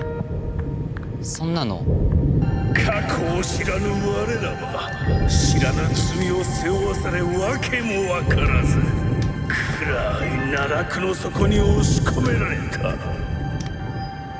そうだな。この書き方じゃバグナラクは悪者だ。偏見、差別、思い込み、常識、掟、なんてこった。それを作ったのは俺だったってわけだ。But the problem I see with how Sunrise treated these narrative roles is, well, they kept wanting to swap Suzaku and Callan's positions in how they're treated. Suzaku on Britannia's side is more seen as a deuteragonist than Callan is, despite that not really being the case either internally or in narrative analysis.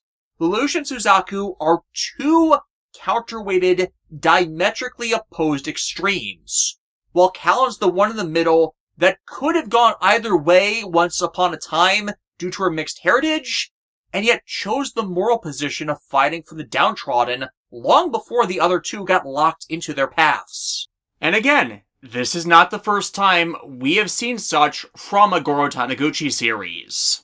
I mentioned Ray Lundgren from Gunsword earlier, and Michael Garrett as well plays a similar role to Suzaku's in fully embracing the villain wrongly, but we also see a Suzaku-like dynamic of Ryuho Tairen in Scride as well, in contrast to his protagonist Kazuma.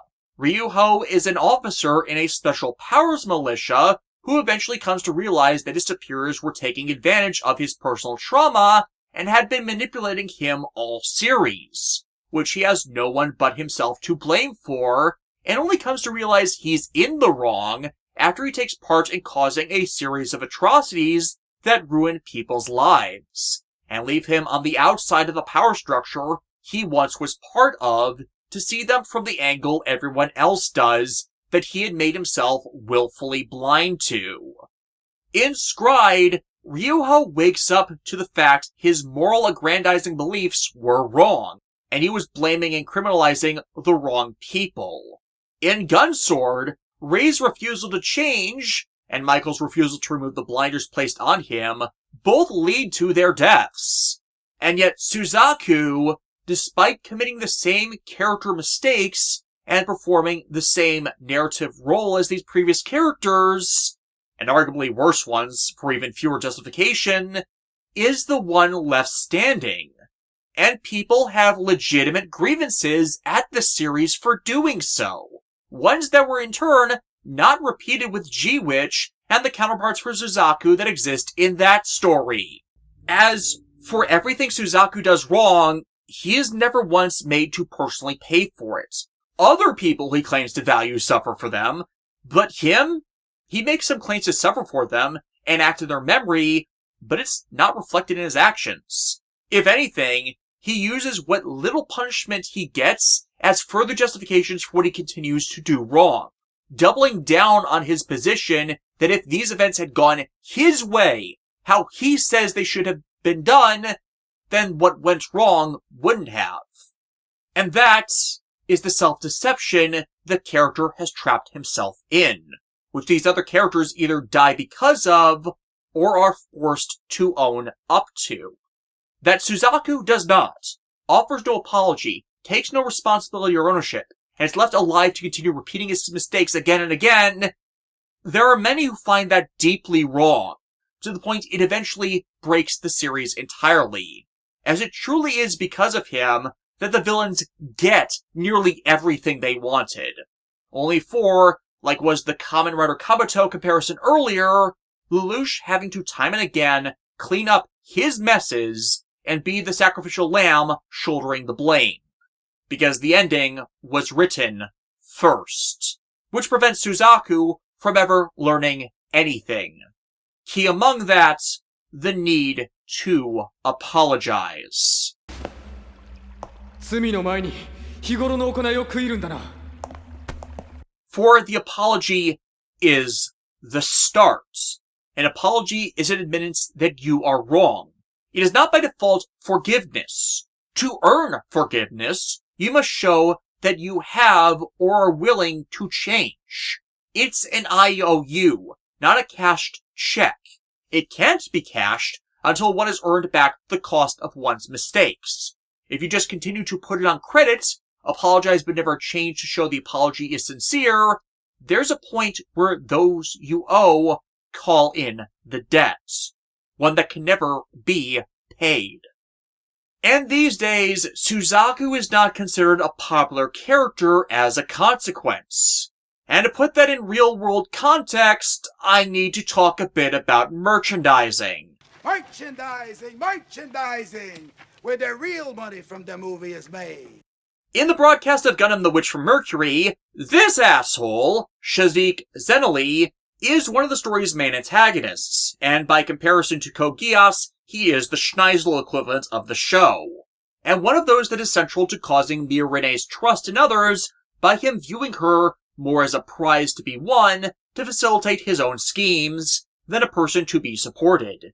The audience of the series, knowing of how Okuchi wrote such characters in his stories previously, directly rejected the character, and any merchandise revolving around him. The high-grade model kit for his machine in the series, the Michaelis, did not sell in Japan or internationally. While there was nothing structurally wrong with the model kit at all, it's actually one of the best ones G-Witch released, there was such a rejection of the character that no one who in any way liked the series wanted to pay for a figure that represented such a repulsive man. The model kit was originally priced at 1,800 yen, but stores were marking entire piles of them down to 90% off in an attempt to just get rid of them. And even then, they still did not sell. Yes, this actually did happen. Merchandise sales can reflect how well a character or series was received, regardless of the quality in the product put out. Japanese audiences were not having any of Shadik's bullshit, and they voted with their wallets to show that. And that is not the only case of this occurring.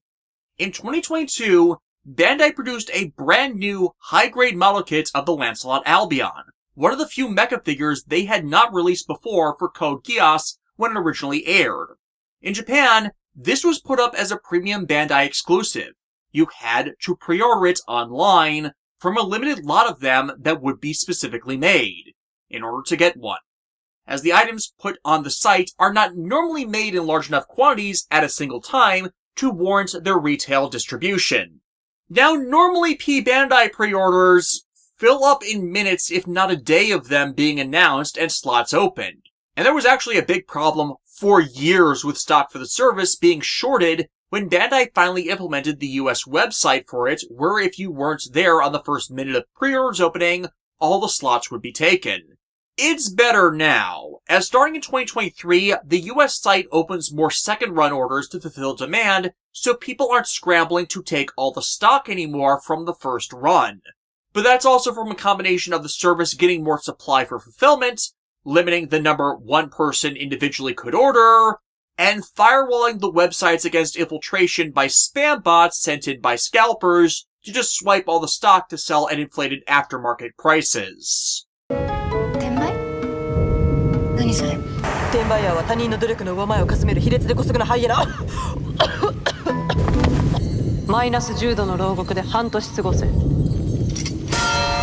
売の何が悪いんだとにかく転売ヤーは皆を不幸にする必ず駆逐する How does that factor into the Albion? This thing did not sell in Japan. The pre-orders for it did not fill up on day one, or even the first week. They didn't fill up at all. They had open slots until the ordering period expired. Hell, it's rumored that Bandai expected the figure to sell so well, they had second and third run orders in production from the start. But if they did, they didn't find a need for it as there was no demand. Few people wanted a figure that represented Suzaku. But since Code Geass was a really popular series over here in America, well, okay, Bandai can easily just ship them to America where the demand is different, and they'll make them a more normal retail item. We've actually been getting a number of Bandai Japan exclusive items as normal retail ones over here, if there has been shown a market for them. So that's not so unusual. These shelf-warmed, like crazy. The retail stores I buy model kits from, which is about half a dozen stores in the greater Illinois and Wisconsin area, they could not get rid of these. Hell, online stores I buy from likewise had to mark these down like mad to try and get rid of the stock, and they still didn't move. I got this one on fucking clearance, because I knew I was eventually going to talk about this, and was considering, say, repainting it into a red Callan-focused Lancelot Drag unit. But I just didn't fucking care enough to actually do it. And it's actually worth less now than when I first bought it at clearance. So, good luck to me actually reselling this. And this is thus why I first shared the anecdote about Shaddiq's Michaelis not selling, because this is precedent. People are not inclined to buy merchandise representing characters they dislike. And yet if you look at the promotional art for things Bandai does, the Lancelot was designed to be the signature sell all the merch robot of the series, like the Strike Gundam, or the Ariel, or the Barbados, or the Wing Gundam, or even the RX-78. And they keep doubling down on that despite audiences' long-standing disagreements. The Lancelot has remained one of the worst-selling Code Geass figures, whereas everyone else goes crazy for the Gurren. Part of the reason Suzaku was kept alive and allowed to make things worse was specifically because he was the pilot associated with this mech. He was not going to be taken off the table or permitted to be reformed. And because he doesn't and hasn't, while Lelouch's execution carried on without interruption and Callan was continuously screwed over, people genuinely came to hate him as the worst character in the series. And the merch associated with him does not sell as consequence. And this is even more hilarious after 2023, when Bandai followed up the Lancelot Albion with finally giving us the high-grade Gurren Satan, a model kit fans of the series had waited a full 15 years to finally get, since any previous action figure of the Satan was short-printed and excessively priced to find on the aftermarket, or were noted for production defects. So there had never been a good, affordable Gurren Satan figure before.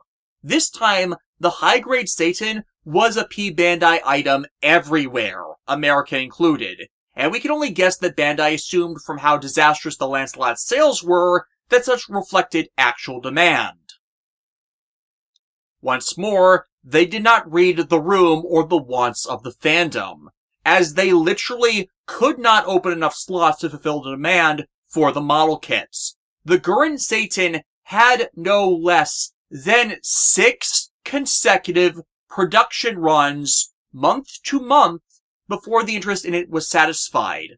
That's 6 months of it selling out in seconds, and announcing a new production slate of them the next month down. That is straight up unheard of. The closest you otherwise get are things like the P Bandai exclusives for G Gundam or Wing, which can have 2 or 3 consecutive production runs when they first get announced.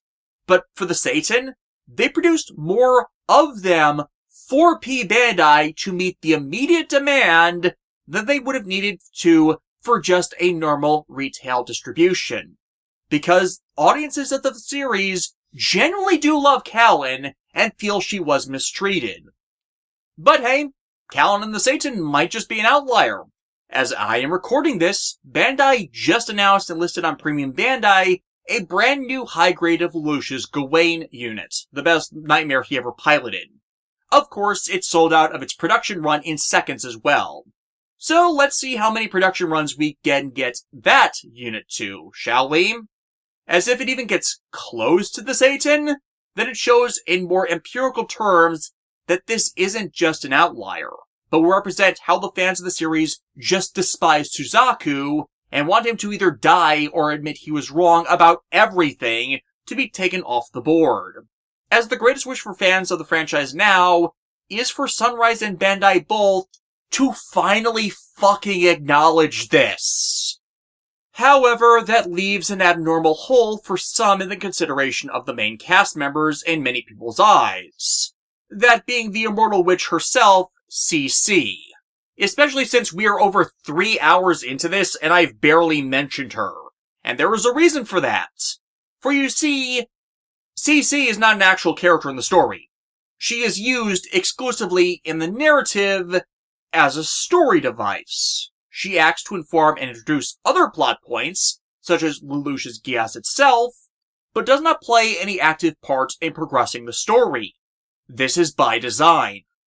She does not drive events and acts to support Lelouch emotionally, and as a sounding board like Callan does, and in fact interferes in Callan actually serving this role so the two do not get too close. Used by the storyline to interfere anytime they might have a moment to deepen their mutual bond and trust. She is not a foil like Suzaku in actively opposing him, though still plays a role in walking Lelouch to his death by what she keeps hidden and intentionally does not intervene on. She's just there for a grand majority of the series, acting as a means for Lelouch to deliver exposition out of his own head for the audience, to screw with him, as a free source of fan service as her centuries-old age has made her not care about sexuality in any way, shape, or form, the audio dramas even confirming she is in fact asexual and does not feel any form of romantic or sexual attraction. I like contracts. Unlike friendship or love, they're clearly defined. You get nothing more and nothing less than what's required. That kind of life must be lonely. You don't understand. You have no idea what true loneliness feels like. C2, are you... Perhaps I've spoken too much. Forget what I just said. No, go ahead. And in return, I'll keep quiet about the torch you're carrying for Zero. What? どうしてもっと早く言わなかったの? 誰も聞かなかったからだ。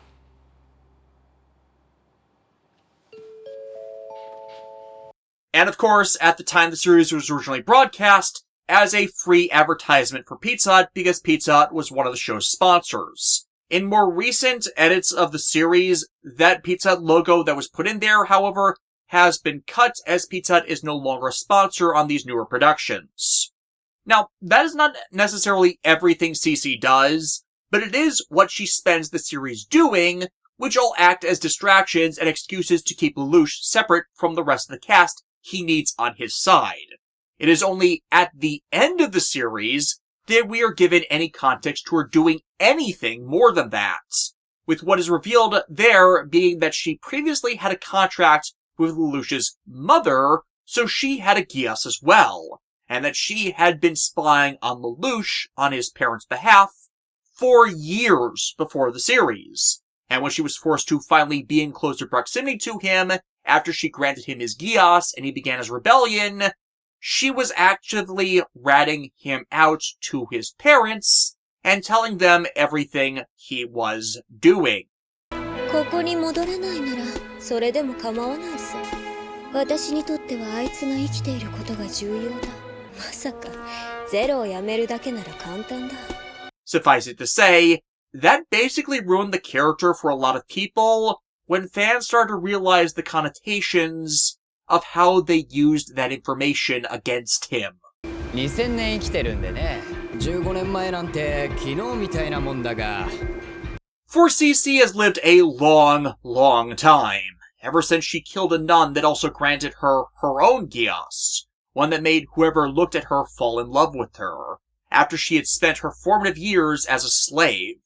But given the context that CC was supposed to be depicted from the start as asexual, it makes sense why that Geass ended up her curse. For no matter who she used it on to gain affections from them, she found herself completely incapable of reciprocating them, leading to her killing the nun due to the curse she was now forced to bear, and in doing so, gaining a different one, transferring the curse of immortality to herself in exchange. Thusly, her dearest wish is for a contractor of her to develop a mature Geass, and with it, reach the terms by which they can kill her and end her centuries of existence. She's been alive long enough without concrete purpose that she's just that done with existing, not living. The only thing she gains over the series is the resilience to last a little longer and find another contractor to take her code, as she has a horrific habit of abandoning her contractors when they most need to be talked out of making bad decisions. Or in fact, is the one that either encourages them to make bad decisions to begin with, or even worse, talks them into the bad decisions with how she deliberately withholds information, only replacing such informative knowledge with empty platitudes. ルルーシュ、雪がどうして白いか知っているか? Yes, actually, and it's not what she says it is. 自分がどんな色だったか忘れてしまったからさ。Yeah, no. Snow is white because it has retained its purity of self, reflecting a lack of corruption. This, in fact, is a butchering of a simile that, once more to showcase how much Okuchi tends to lift from Shakespeare, originates from the play Macbeth. She uses it in this case to deflect actually revealing anything about herself, but in truth, because of it, presents her doing naught but deflect by feigning her own ignorance, which is because the details associated with her in order for her to provide them have themselves not been written yet. This is her deliberately invoking a mystery box, ergo why she serves more as a story device irrelevant to the story than as a character, because her characterization does not matter to the story. The purpose of her involvement, giving Lelouch a Geass, has already been served. So the only way to tease her having some greater purpose in the storyline is to keep making people ask, what's in the box? You took the box!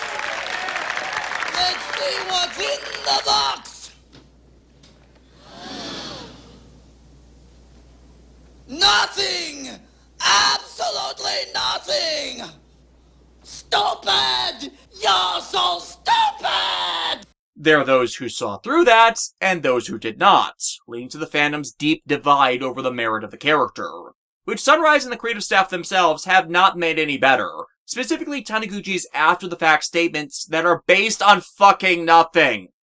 All we learn about her later is retroactive information they made up when they reached past the point they had to expand on her backstory in order to permit her to serve other story roles. Such was not planned from the start, as the actual greater direction of the series, in fact, changed midway through production, as was revealed with something that will be discussed in the R2 sect of these videos. and it was to the show's detriment, as it changed the entire nature of what she was doing by even being there, just to try and give her greater relevance when she had none. This is how they've used CC from the start, not as a character, but to facilitate other story decisions. At least when they chose to make her relevant, which is not a lot. But before the series even reaches a quarter of the way through, her secret keeping as part of the creators maintaining her mystery box already is harmful to her contractor's well-being, as it keeps her uninvolved when she should be. And once they finally created the content of the box to open it, the audience had already come to realize she is her own worst enemy, with how she sabotages everyone she contracts with, including Lelouch. 兵庫園のぐうたら姉ちゃんですよ。やめろ。私は使命としてあんたのそばにいただけ。姉ちゃんのお友達でもなんでもない。嘘でしょ? In the backstory of the series, she's been involved in a number of historical events, and given Geass to figures in those times, only for their possession of those Geasses to actually backfire on them and change how those events would have historically gone. She purportedly gave a Geass to George Washington, and because she told him nothing about it, that in turn led to his revolution failing and the rise of Britannia. It's like that throughout the backstory of the series that anytime someone rises to change the world for the better, in comes CC, offers them a Geass because these individuals have the potential to mature it, and their possession of it inevitably screws them over because they place trust in her and her words, only for that to backfire because her ambivalence to the world likewise leaves her deliberately blind to her own mistakes, and her refusal to tell her contractors what the limits and disabilities of having a Geass actually are. It's like giving a gun to a child. You can't blame the child for shooting themselves, as they don't grasp what they're playing with, and the one who gave it to them has done nothing to advise them in its use. And CC's contractors are the only ones screwed in that regard. We meet other code bearers who give out Geass powers, and they actually advise the contractors in how to actually use them, their limitations, and what might happen if they overuse them. Because CC does not do this with Lelouch, and with respect to how meaningless her role is in a significant amount of the story, it's as if she was never meant to be there to begin with, and all scenes with her can be subsequently cut out and used for something else.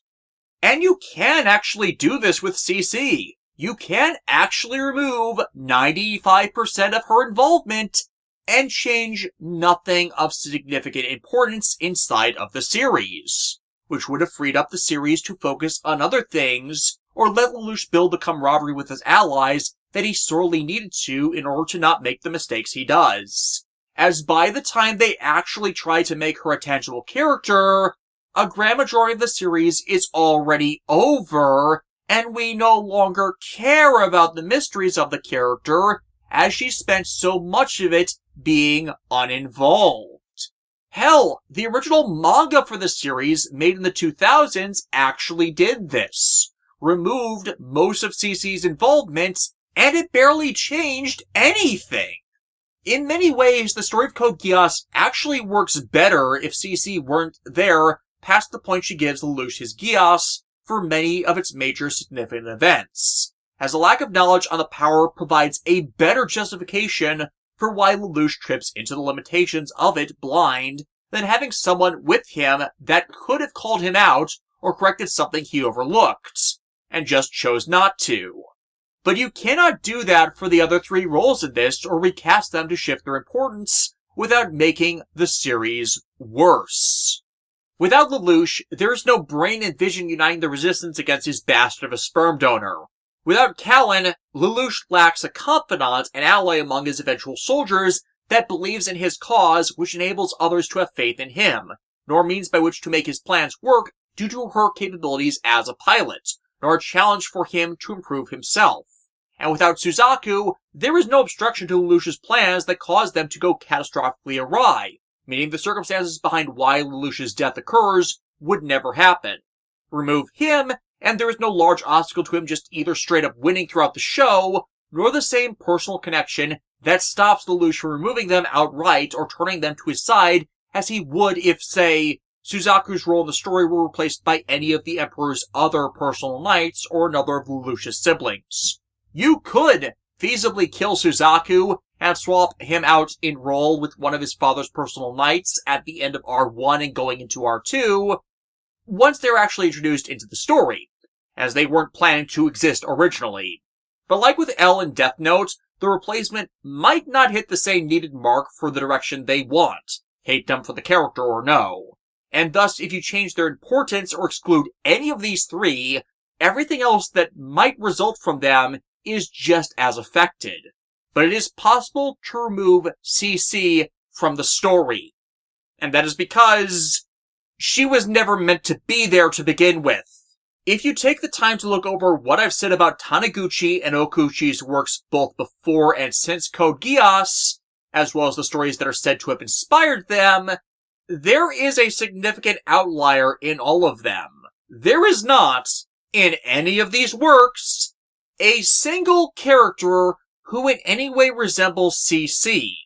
In some ways, that is an important divergence. CC is what makes Code Geass different from any of these others by her presence.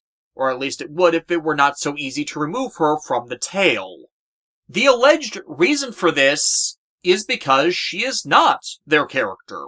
She was one mandated into existence by Sunrise executives. She was created to be a voice role for actress Yukana Nogami, who is also known for Talitha Testarossa in Full Metal Panic, Mei Ling Lee in Cardcaptor Sakura, Mizul in Kamen Rider O's, and Shirahoshi in One Piece. And this happened because she was a rising popular talent at the time. She was allegedly dating an audio director at Sunrise who recommended her to the creative staff, and if you listen to how Taniguchi and Okuchi tell the story, Sunrise executives had no faith in Code Geass as a series as they originally planned it, so would have frequently come in and screw with things. As it was originally to be presented, the show would not have had the supernatural mythos plot as part of it. Adding CC to the narrative was thus an executive decision, one that permitted the story to have its own take on Sunrise's fixation with new-type psychic powers. And this thus explains why the power of Geass and the Code mythos are barely explored in the front half of the series, only for everything after with the franchise just keep making up its own rules that are incompatible with each other about the power, which would take them farther and farther from their historical inspiration.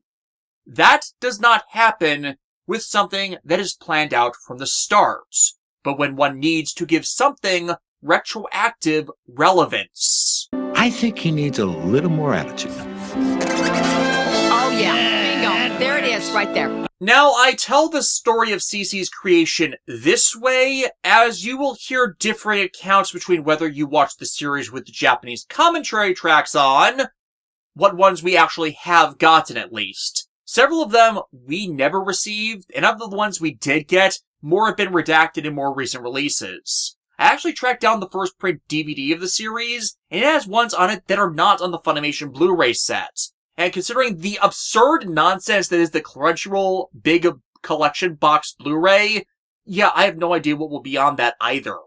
By the way, this thing? Yeah, that is not worth the price. Fuck that. Or read the interviews. Or even attain this information secondhand. But this story of how Yukana got involved was frequently misinterpreted online in English-speaking markets. The worst lies told using this as its basis was changing Yukana's part in this to Naomi Shindo with respect to Gundam Seed and Seed Destiny. This slanderous reinterpretation of this being that Naomi's character of Kigali was suddenly written as indecisive over matters of governance over the nation she now, as a teenager, has been made to run.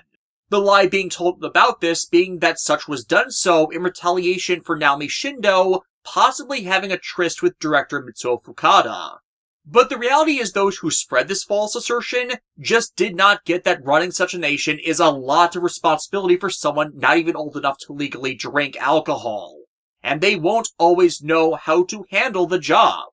Chiaki Morisawa, while she was ill during much of Seed Destiny's production, so did not have a say in how the scripts for the story were being executed, did later manage to get into an interview about how Kigali and her relationship with Atherin was handled in the series, which people had grievances with.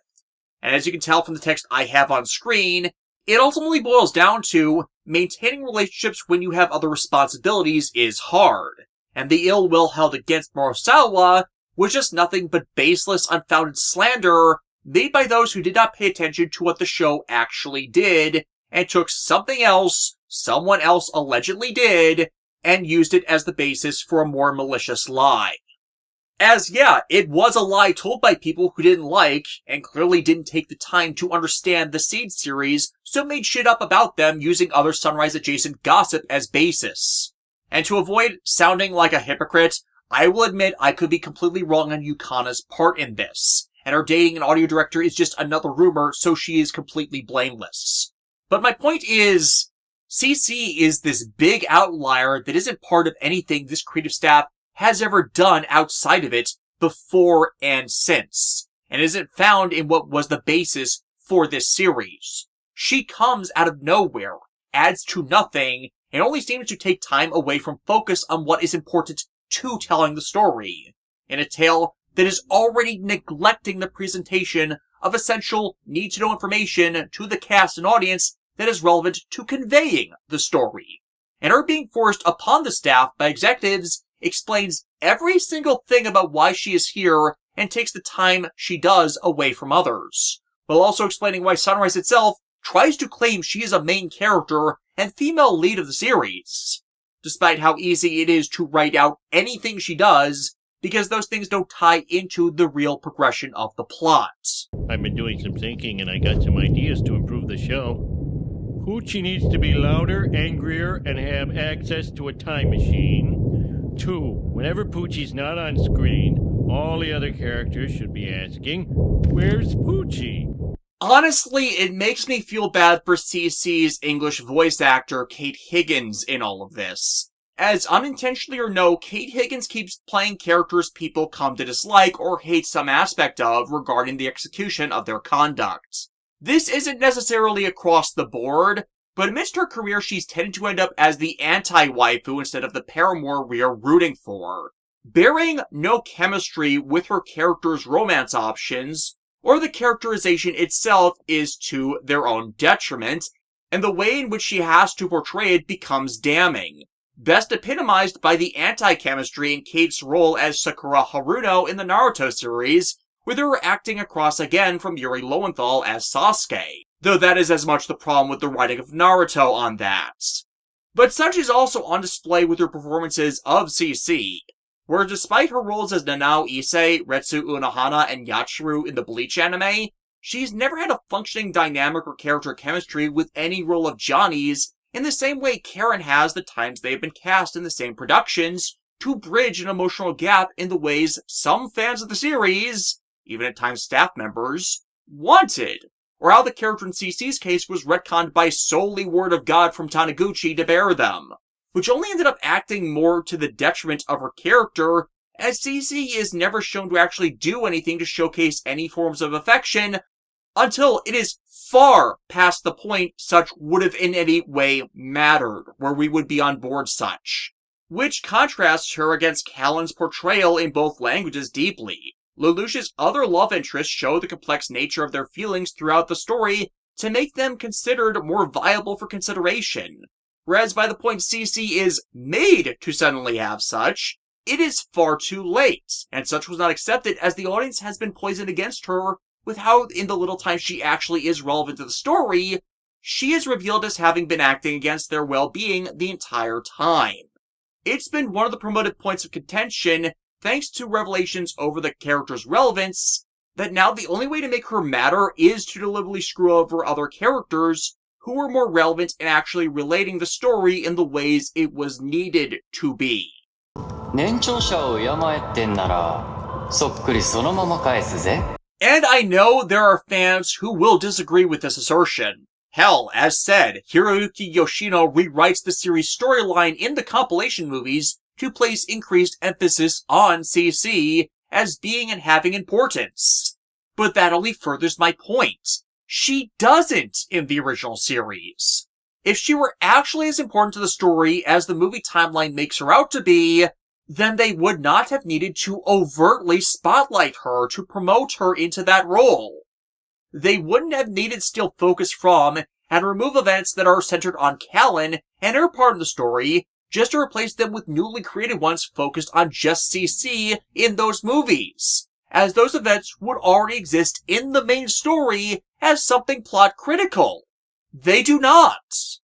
Hell, even the episodes in the first half of the series that are supposed to be focused on her backstory, with another for contractors appearing out of the blue to be an enemy, she barely has relevance in them beyond the motivator for the villain of that storyline.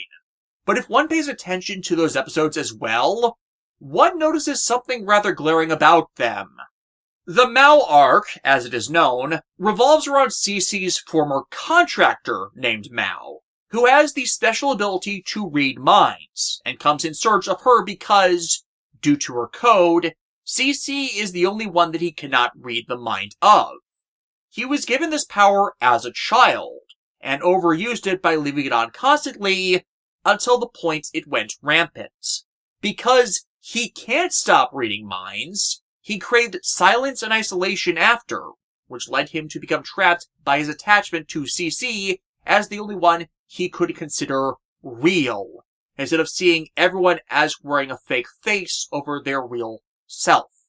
So when she abandoned him because he refused to take her code, as she had done before, he went insane and spent years trying to find her, and now he has, leading him into conflict with Lelouch due to his status as her current contractor, who he feels is keeping her away from him.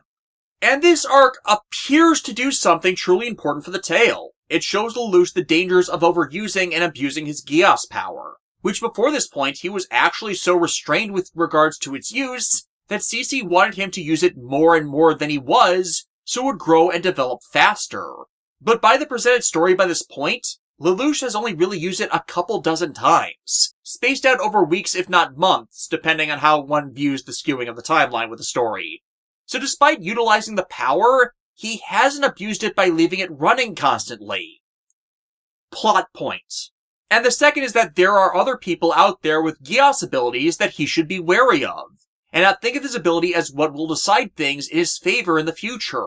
Thus, he should be less reliant on it resolving his problems instead of more. And those would be important things if it actually had any impact. Lelouch does not stop using his Geass for risk it could go rampant, makes no contingencies against that occurring, and is surprised when it eventually does, as if he didn't know about rampant Geass at all, and the Mao Arc's events did not occur. And likewise, he is completely unprepared in R2 to deal with enemy Geass users and code bearers, both of which are things CC should and could have warned him of in the past when he asked for just those details, as they have screwed over other contractors for her to know to tell them. And yet she refused to, because those things and parts of the story did not exist yet. The important things Lelouch learns from this are thus made completely irrelevant. The only things the Mao Arc does for the series is conclude a lingering plot arc left over from the previous arc that could have been resolved faster and more cleanly without Mao's involvement at all, and one other certain revelation.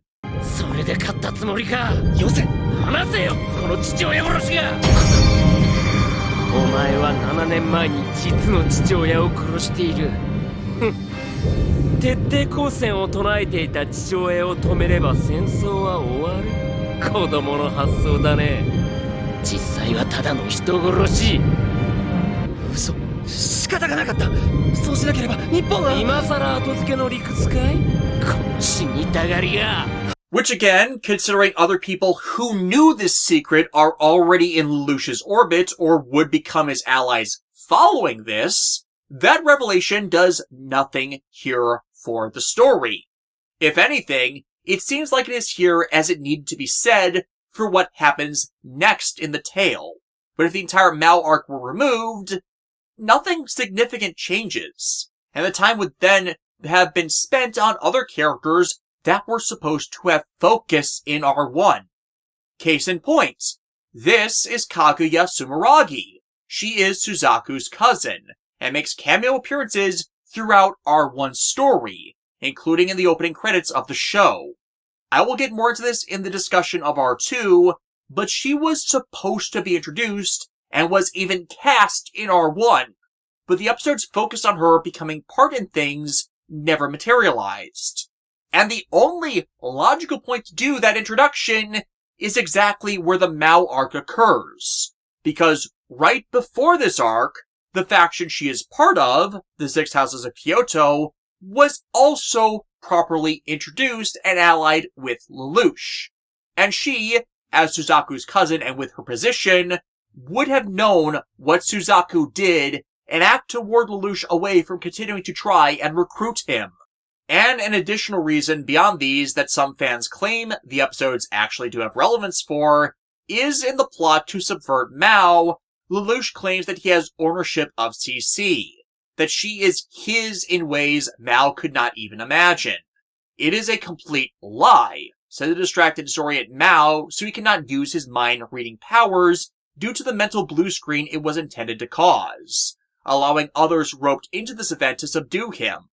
But that is used as evidence by some as Lelouch bearing actual true affection for CC, despite the extra-canonical material confirming her as asexual, her previous relation with his parents, and her doing nothing through which to earn that affection in comparison to others that are teased or intended as Lelouch's paramours, which do make more overtures than CC herself does.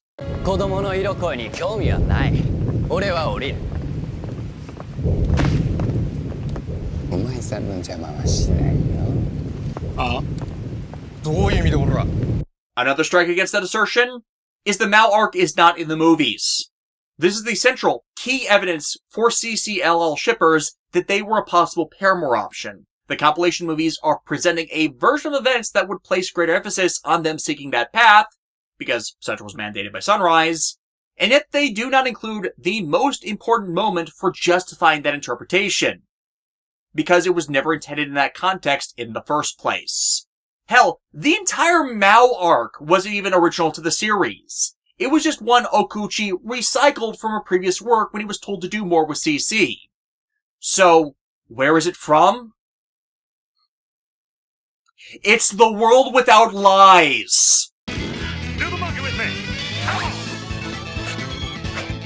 The 17th episode of King-Ohger has as its enemy, like Mao, a man whose Overman mecha grants him the ability to read his opponent's minds. No matter what the cast do, they cannot act fast enough to counteract this power because the man can read like a book everything they're plotting. The only way to defeat him is to distract him, give him too many thoughts barraging his brain at once, or put a shock to his system so hard he cannot respond despite reading another's mind, until it is already too late. And how does the show succeed in doing that? 好きだサラ愛してるんだサラサラを知ってから僕は君の虜になってしまったんだ愛してるってことエーナーのバカだよこの声はバカねえか奪ってみせる奪ってみせるとはよくも言ったな今出てこいはい青春だからって大概にしなさいそうかこちらのオーバースカットすればいいんだいやこれでシリアスに戦いが悪いが今だね It is the same. It is quite literally the same plot, down to its resolution. Sure, nuances of it are altered so the plot can fit in the setting of Code Geass. The supernatural means of mind reading is changed from a power of the mecha to a psychic contracted one, but the execution of it, down to how it is resolved, does not differ. And in everything of Okuchi's work thus far, he might repeat beats of characterization in his plots as narrative shorthands. A lot of writers do that, so I don't hold that against him. But this is the only time I can find where he's just straight up uplifted a story he previously did, near verbatim, in this way. This is an irregularity in the pattern only explained by Sunrise telling them to give more focus time to CC when she herself had been irrelevant for much of the story. And thus it is not a sign of the paramour arc between the two. Instead signifies further how CC's presence acts to the series' detriment, as nothing the Mao Arc does, which was supposed to revolve around CC, progresses anything in the story and makes her matter more in it. So we lost time to spend on other things and people more essential to progressing the narrative and character arcs. And that is not a judgment by fans, as the Mao Arc has never ended up in any of the retellings of the series. It's not in the movies. It's not in any of the mobile games. It's not in the novelizations or manga adaptations. It doesn't even show up in Super Robot Wars as a background event. It is considered that irrelevant. And yet it is the grounding upon which people think Lelouch and CC are interested in one another, which Sunrise insists now to be true, despite them providing no validating evidence of their forced upon the audience ship, which they only did to try and shove Lelouch out of focus of the series. A lot of people consider the arc worse and more harmful now than it was considered originally, and outright worthless as a result. I'm just telling you a potential reason for why it exists as it does, when the show is supposed to be focused on the fight against the tyranny of Britannia. Though it should be remembered in the series that the nation of Britannia is literally an America that never escaped the British monarchy as it lost the Revolutionary War. Meaning Britain, instead of being humbled by the loss of the territory, became an even worse imperialistic power, which devolved into being even more classist with time, as there was no successful revolution for freedom or cultural reform, which is said is revealed to have in fact been CC's fault on why such failed, in efforts to once again give the character relevance to the tale, with the advice to her contractors ultimately causing the downfall of the principal players of it, as she does the same thing with each of them. But because America was still in their hands, the Britannian royal family emigrated to ruling their land in the Americas after they lost the British Isles to Napoleon during the Napoleonic Wars, consequently causing the nation to become immensely xenophobic with regards to other nations, and driven to reclaim its power any way it could, with its social hierarchy becoming hyper-rigid in its caste and class systems, to allow no upward mobility, unless you were an absolute corrupt crony to those in power. In reaching the point, their cultural propaganda could do nothing but promote those parts of their nation as being a superior species, and it was their divine mandate to educate the primitives and other such nonsense to prop themselves up as better, and indoctrinating their people into believing the lie that upward mobility was possible, as long as you were a good, behaving member of society, while punching down everyone that is not themselves as numbers. Londo, we've beaten them. Their cities are in ashes, their military is wiped out, they've lost hundreds and thousands of lives. They have nothing left. No, there you are wrong. They still have their pride. As long as it remains, they will always be a threat. Pride? It's not enough that we've beaten them, we have to break them? Yes. I'm sorry, I thought you understood that. Thus, the nation and its citizens are much more openly harsh and cruel to those not like themselves, as there was no humbling performed throughout British imperialism to show the evil of classism that is the root of all racism. According to the Apocrypha, Britannia, after losing the British Isles in the early 1800s during an event known as the Humiliation of Edinburgh, proceeded to conquer any territory they could claim, starting with the rest of the mainland United States, expanding into Canada and Central America, and going from there. But those who previously resided in Canada and Central America before their conquest, well, it didn't matter if they were natives or settlers from other European countries. They were all collectively declared as the first numbers. And 200 years after that, they are still treated as numbers, as the rigid caste system the country has operated under since its formation does not allow for actual upward social and class mobility.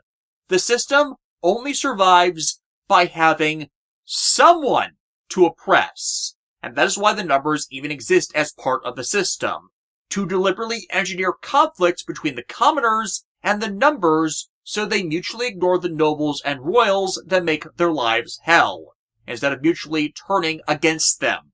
テロではブリタニアは倒せないぞ。相手を間違えるな。敵はブリタニア人ではない。ブリタニアだ。ここがミカサパの原点っす。もともとは部品工場がメインの産業だったんすよ。俺らはシュゴッダムに踏みつけられてきた雑草だからよ。雑草でいろ。踏まれても売られてもまず立ち上がれってな。山の麓からな、一歩一歩登ってけ。てっぺん取れてんだろ。だったら近道はね。ヤンマくんはオイラたちに背中で見せてくれたんすよ。貧民街の雑草だって立ち上がって死に物狂いでぶっちぎればてっぺん取れるって。 And that continued for every territory they conquered. Greenland, Area 4. Iceland, Area 5. South America, collectively Area 6. Hawaii and the Pacific Midway Islands, Area 7. The Falkland Area, 8. New Zealand, Area 9. And into China, Area 10.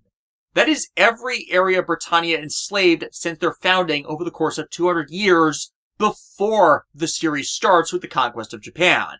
With them doubling their claimed territory in the 7 years since that event, thanks to the unfettered access of Japan's Sakuradite supply, which is all thanks to Suzaku.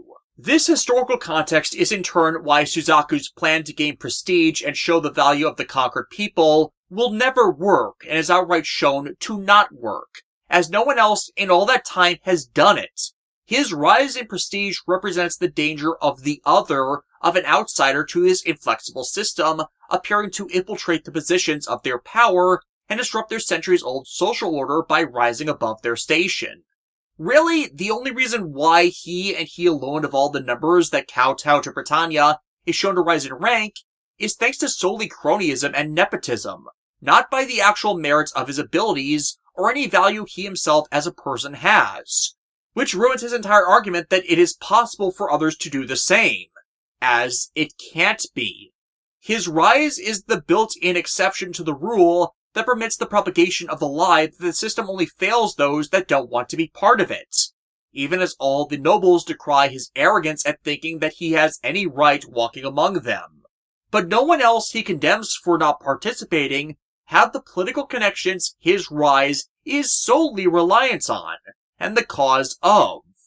Trying to push that through while working within the system will only get those who do want to change things assassinated, and their name dragged through the mud, which is something that does come to pass, and in turn makes him fall in line as a sycophantic slave, just one with special privileges, who refuses to see his chains for what they are. But when you think about what we see done in practice, then it's only really a minor change from how factions in America have been for a long time, with regards to those of different skin tones or religious alignments, or sexual identity or preference other than their own. It's just more openly saying the quiet part out loud. Britannian practice in Code Geass really is no different than what we've seen of right-wing conservative nationalist political positions, and what they do when in power. So Britannia's evil is what is at risk of happening every fucking election cycle, just without the robots and with more widespread cultural indoctrination and propaganda. The only true difference being that it's beholden to a monarchy which conservatives keep seeming to want in their party leaders, and that Britannia pays worship to a twisted revisionist form of Darwinism as its central tenet instead of any one given religion, primarily because Lelouch's sperm donor hates God. Then again, American conservatives don't actually worship God. They use their religion as an excuse to do what they want and as a means by which to trick people into giving them power, in the same way Britannians use Darwinism and classism in Code Geass as an excuse for the atrocities they commit, which is all ultimately a means to inflict themselves and impose control on others. For that is one of the major narrative themes explored through the conflict of Lelouch and Callan against Suzaku, that of individual rights and freedom versus oppressive control and conformity. 和平条約はどこへ行ったのかな。何のことだ。我々はバグナラクの侵略行為に一切介入していない。バグナラクはシュゴッダムへの不可侵を約束した。そこは人類の間違いだろ。シュゴッダム、すなわち人類だよ。愚かな王は自ら国を滅ぼす。だから私が地球を統一する。地球の秩序を乱さんとしている。今や我々の平和を脅かすのはバグナラクではない。この私が地球の平和を守ると誓おう。バグナラクと人間の仲直りは済んだと思ってたんだが。認識が甘い。お前のせいでむしろ平和からは遠ざかった。全てを滑るどころか、全て滑ってる。But back to the point, something that is not recognized by Americans about the occupation of Afghanistan was that it wasn't done for anti-terrorist and peacekeeping reasons, or at least stopped being about such very early in America's tenure there. In reality, the continuous American presence there was in part done for imperialistic reasons. Western companies gaining access to resources the region had and taking advantage of that. Afghanistan is the source of an immense amount of the world's lithium supply. Lithium being a rare metal that is a central component in the production of batteries and other types of electrical capacitors. Or at least it was. In more recent years, scientists and engineers have been figuring out how to get salt batteries to work, so we're less reliant on a rarer metal for our batteries that keeps ending up in landfills. And in Code Geass, Securitite is in turn a similar material that instead of being just a conductor, it's a superconductor.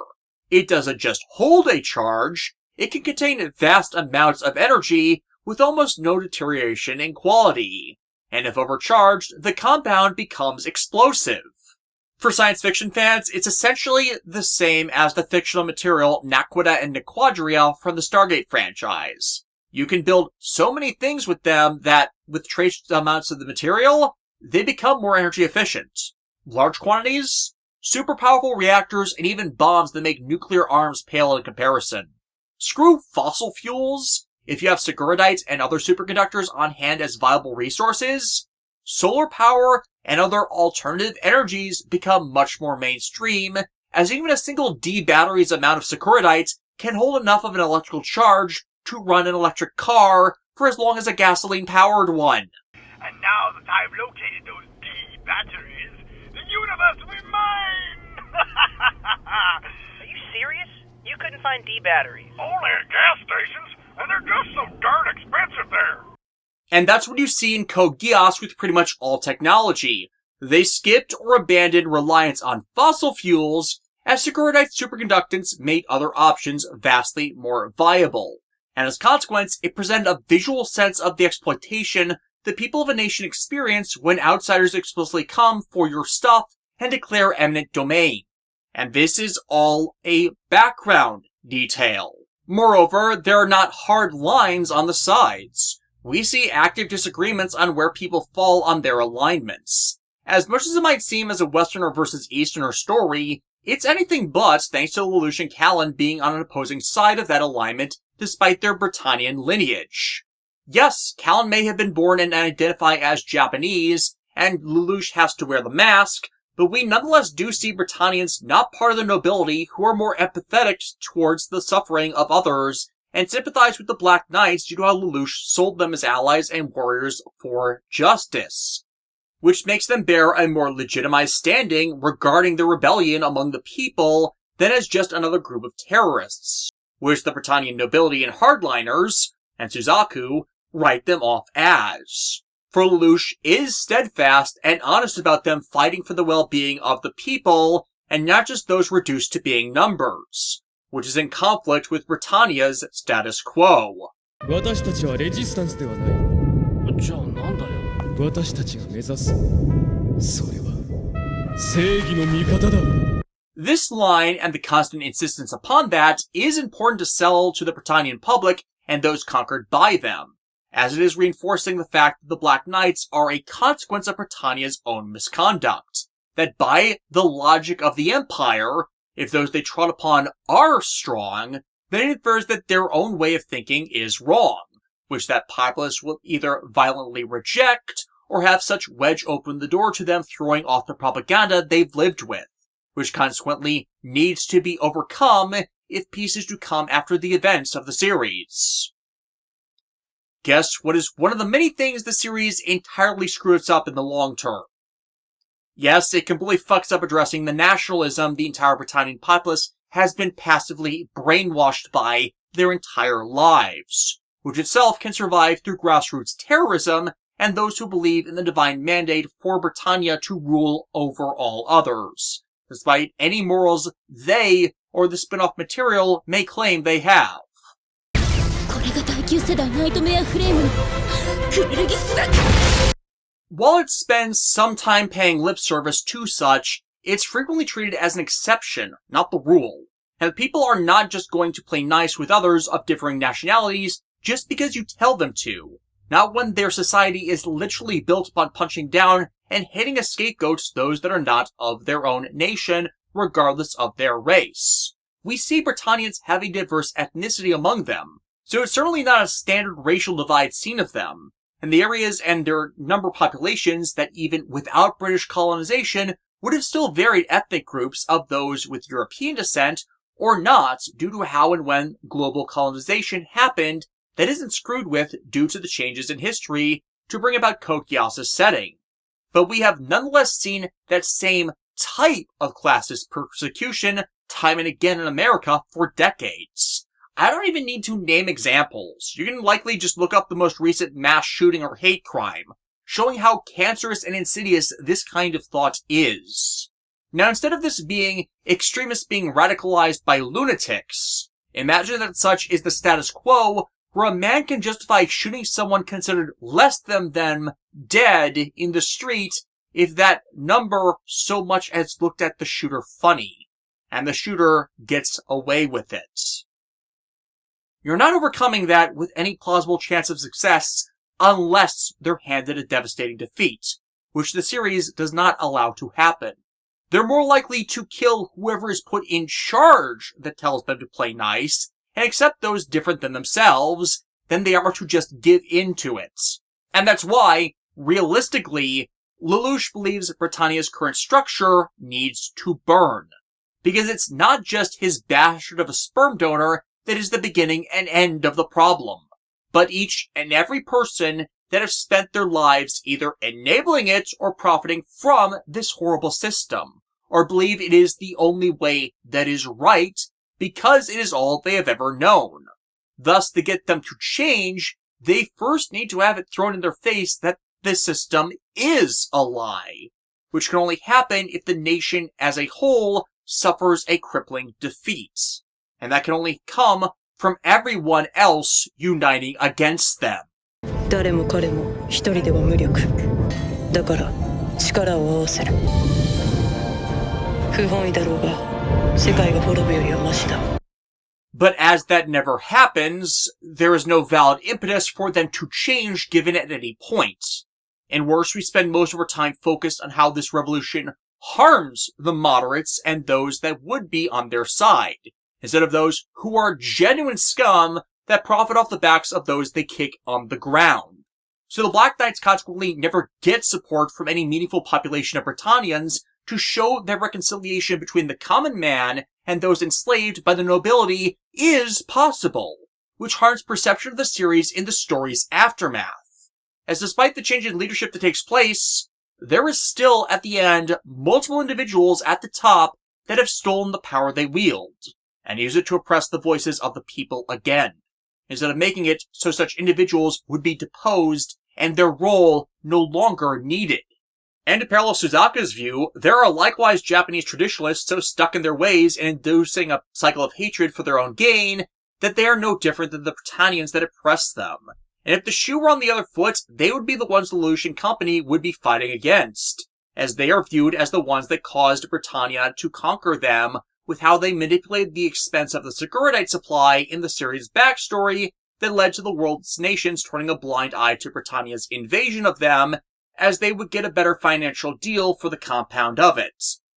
The Japanese leaders thought no one would dare threaten them with their monopoly, but did not consider the consequences of crossing a man who controlled a third of the world already, and let the murderer of his favored wife get off scot-free for it.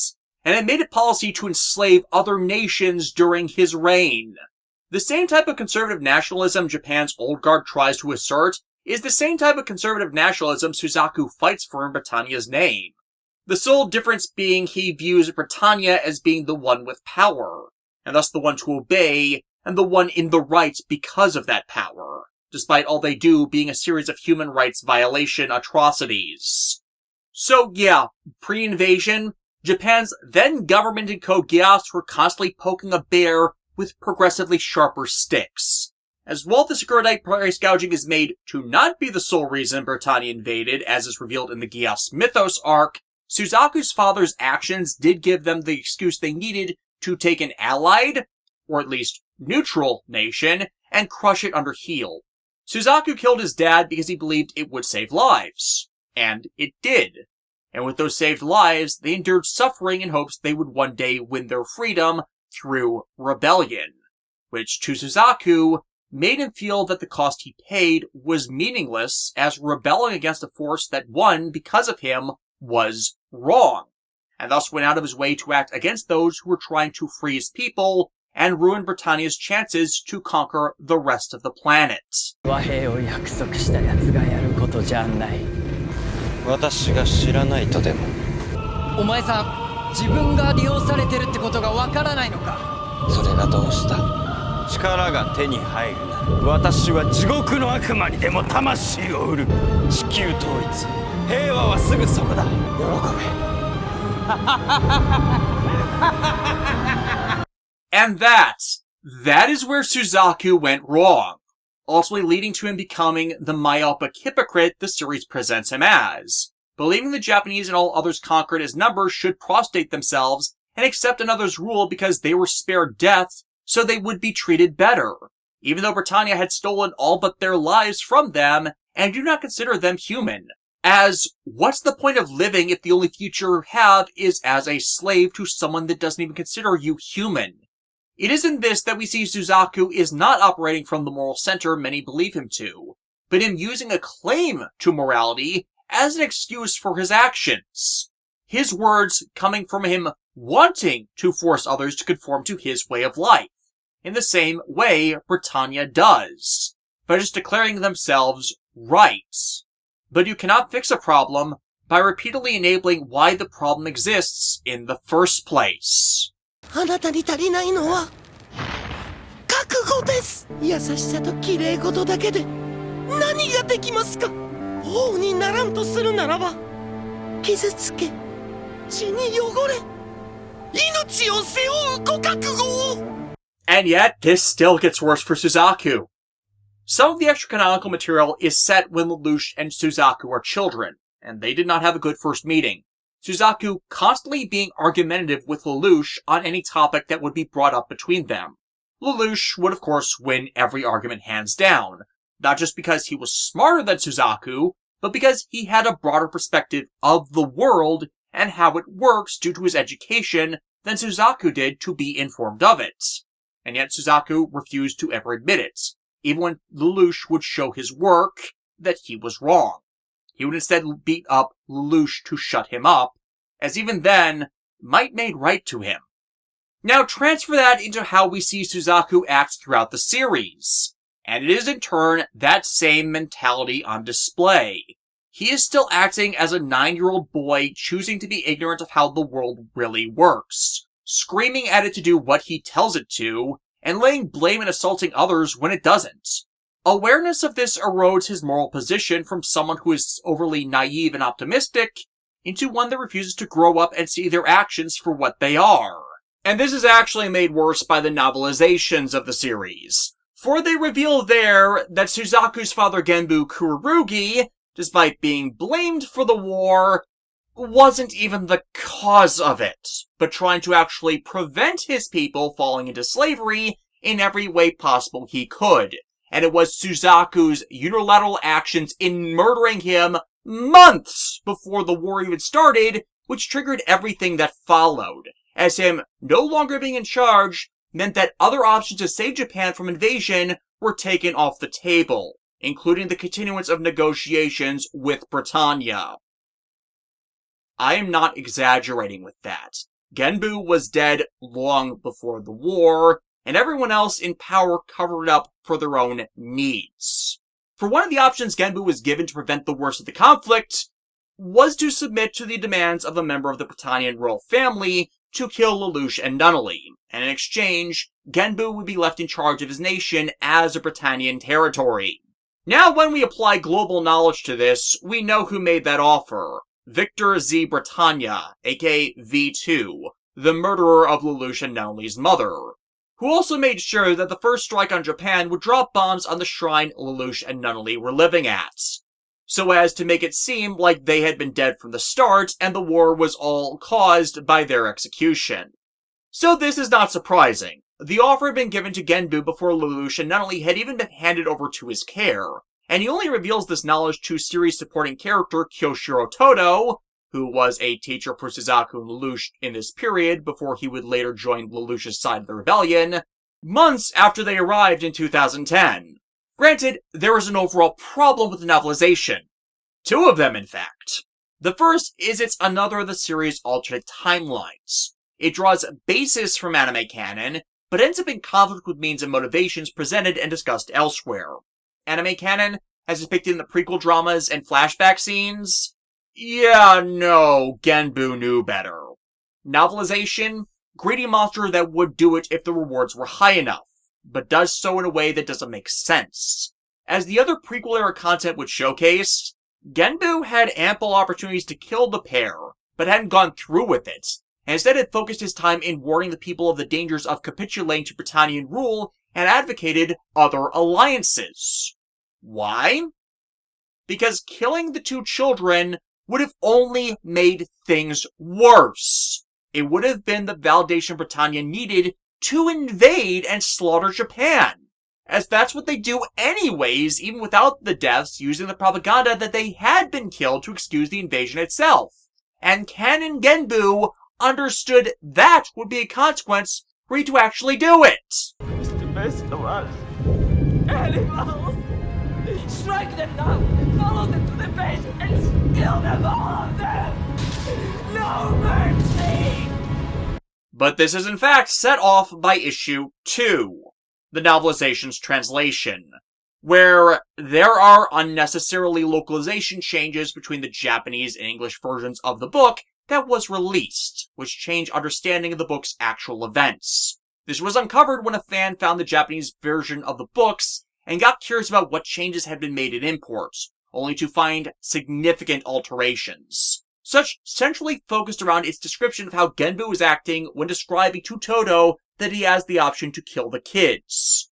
In the original Japanese version, it is made clear that Genbu was bluffing to get the military and financial sectors of Japan to back his plans for international alliances against Britannia, so he wouldn't need to kill two kids whose only sin is having a bastard of a sperm donor.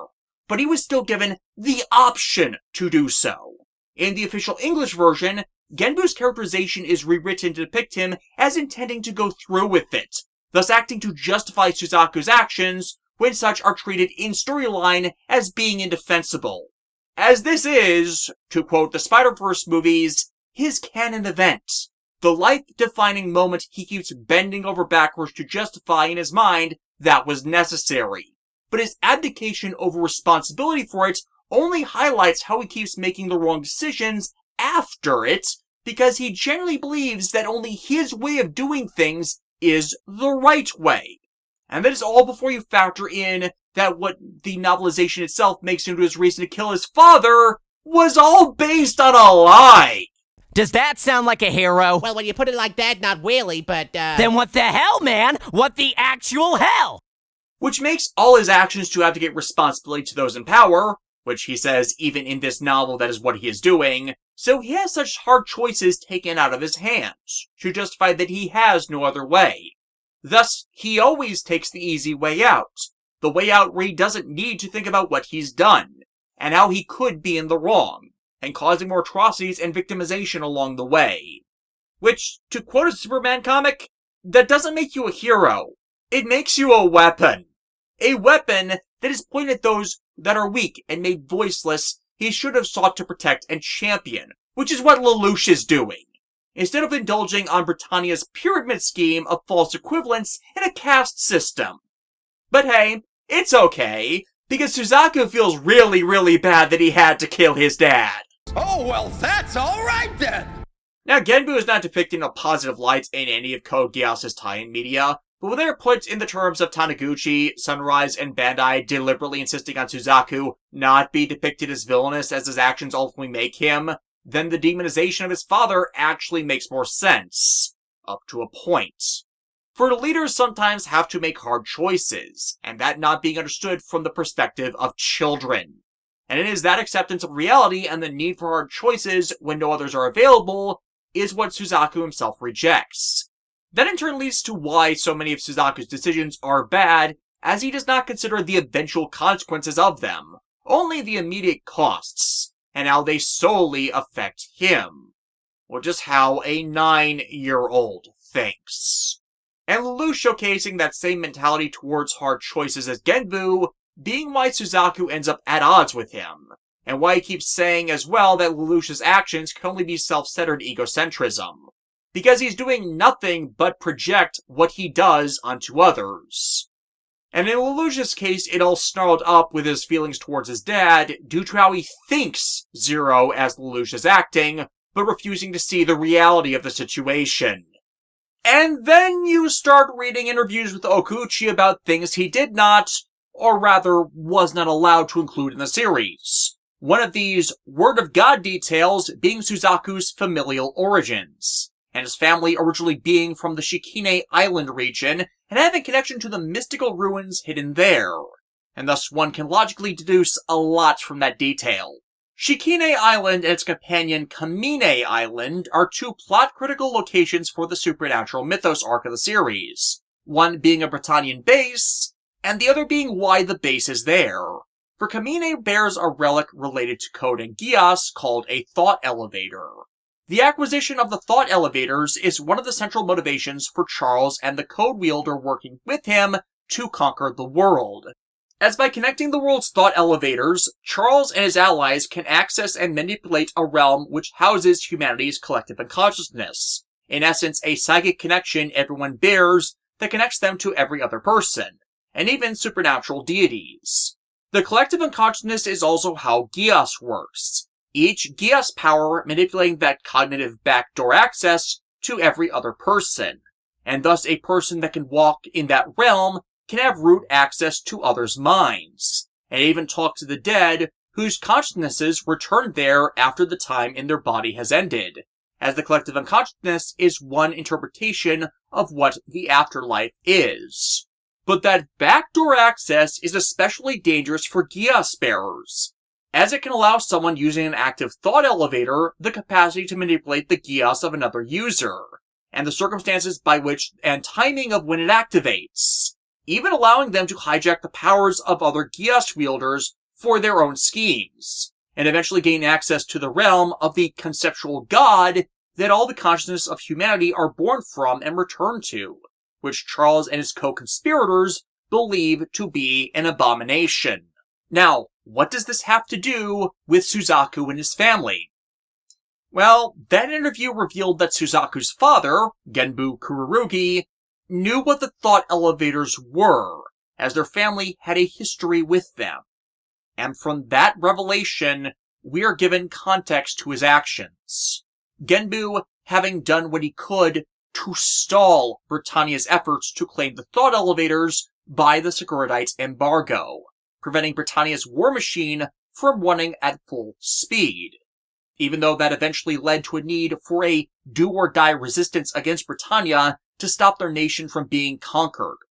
He was trying to do everything he could to prevent Britannia getting hold of the damn things, as while he likely was not aware of what the specifics of their intent with them was, he would have known how dangerous it was for the superpower to be monopolizing them. It's plausible he hoped that the other superpowers would come to their aid or work to counter Britannia's conquests if Japan held up all their resources and manpower, as by that point, Britannia invaded, they had to have nearly exhausted their stores of Securitite, so lasting out could defeat them, only for Suzaku to kill him while, like always, not considering the consequences or meaning behind his actions.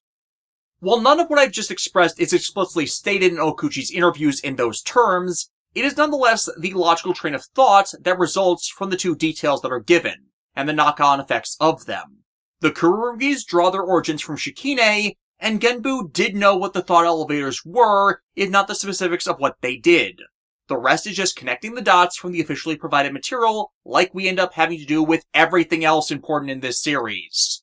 As why they did not include that detail is because it immediately and overtly invalidates every moral argument Suzaku makes throughout the series to make him objectively wrong.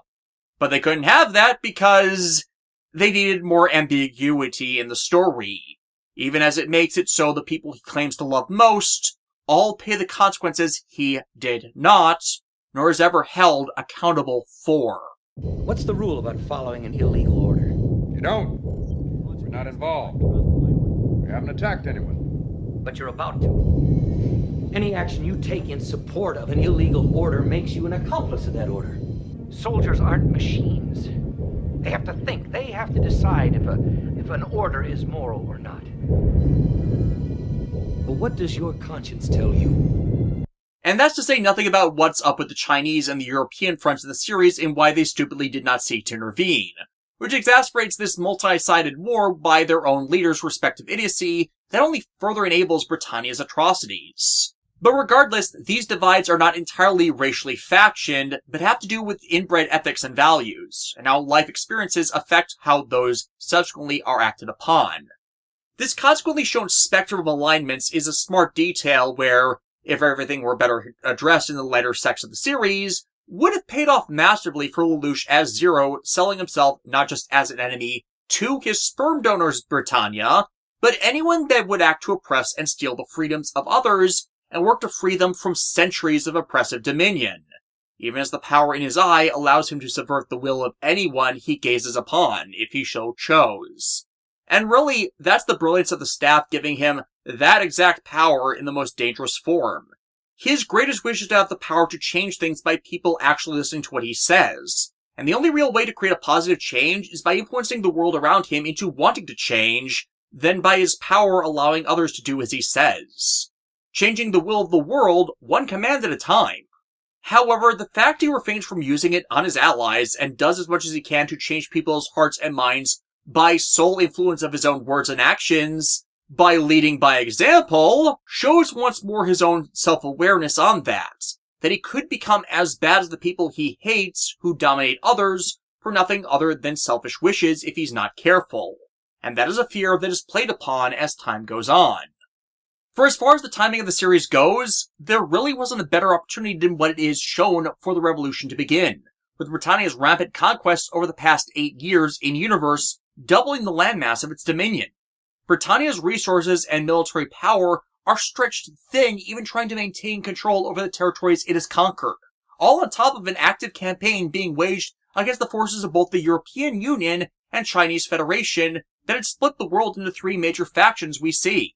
But though Britannia claims to have superiority on all fronts, well, by and large the forces of the nation have chosen their targets both on the Emperor's whim and by striking at soft targets for rapid domination, or sieges that are meant to exhaust their opposition with the bulk of their forces, all of which can only be maintained by cannibalizing resources from their conquered nations. That is in turn primarily facilitated by the Sakuradite supply that is stripped mined out of the Japanese islands. Cut off the Sakuradite supply coming out of Japan, and Britannia's entire war machine collapses from lack of resources and resupply, and consequently leaving all of their claimed territories to be liberated in time by their native peoples through simple supply attrition of the occupational forces. That is the reality of the larger world narrative, which is often ignored. If Britannia loses control over Japan, they lose everything as they've exhausted the majority of their resources speeding along their conquests, which all the more recenters reflection of the narrative and the actions of both sides, and why Britannia's chief general Cornelia was sent in to take command of Japan to settle their resistance once and for all. It was that central piece to keeping Britannia from eating itself alive. Lelouch himself sees that helping Callan and the rest of the Japanese reclaim their freedom can start the series of dominoes that will lead to the world's freedom from oppressive regimes, and usher in a new era he and Nunnally and everyone else can live happily in. And with Britannia's defeat, the influence of their corrupt "we are the strongest" dogma itself collapses, as their defeat itself proves it wrong, leading to the return of an empathy for others that had been stamped out of the world.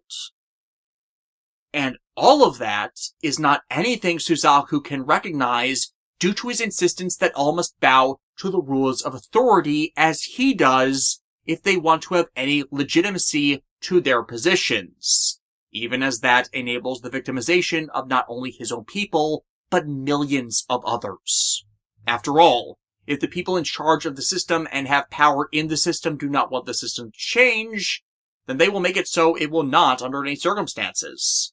Thus, attempting to make changes inside such a system itself, once more, is meaningless, as inside the system you are only given the power to affect the things that the system itself will allow you to.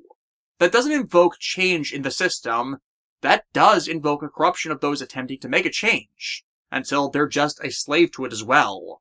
Thus meaning, no one Suzaku claims he wants to help through his methods ever will be.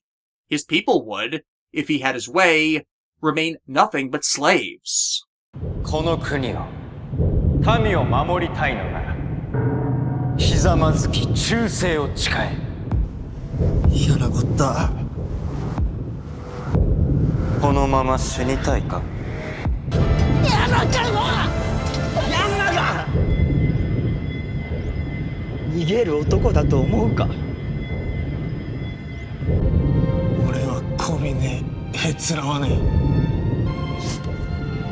誰が相手になろうと。来いよ。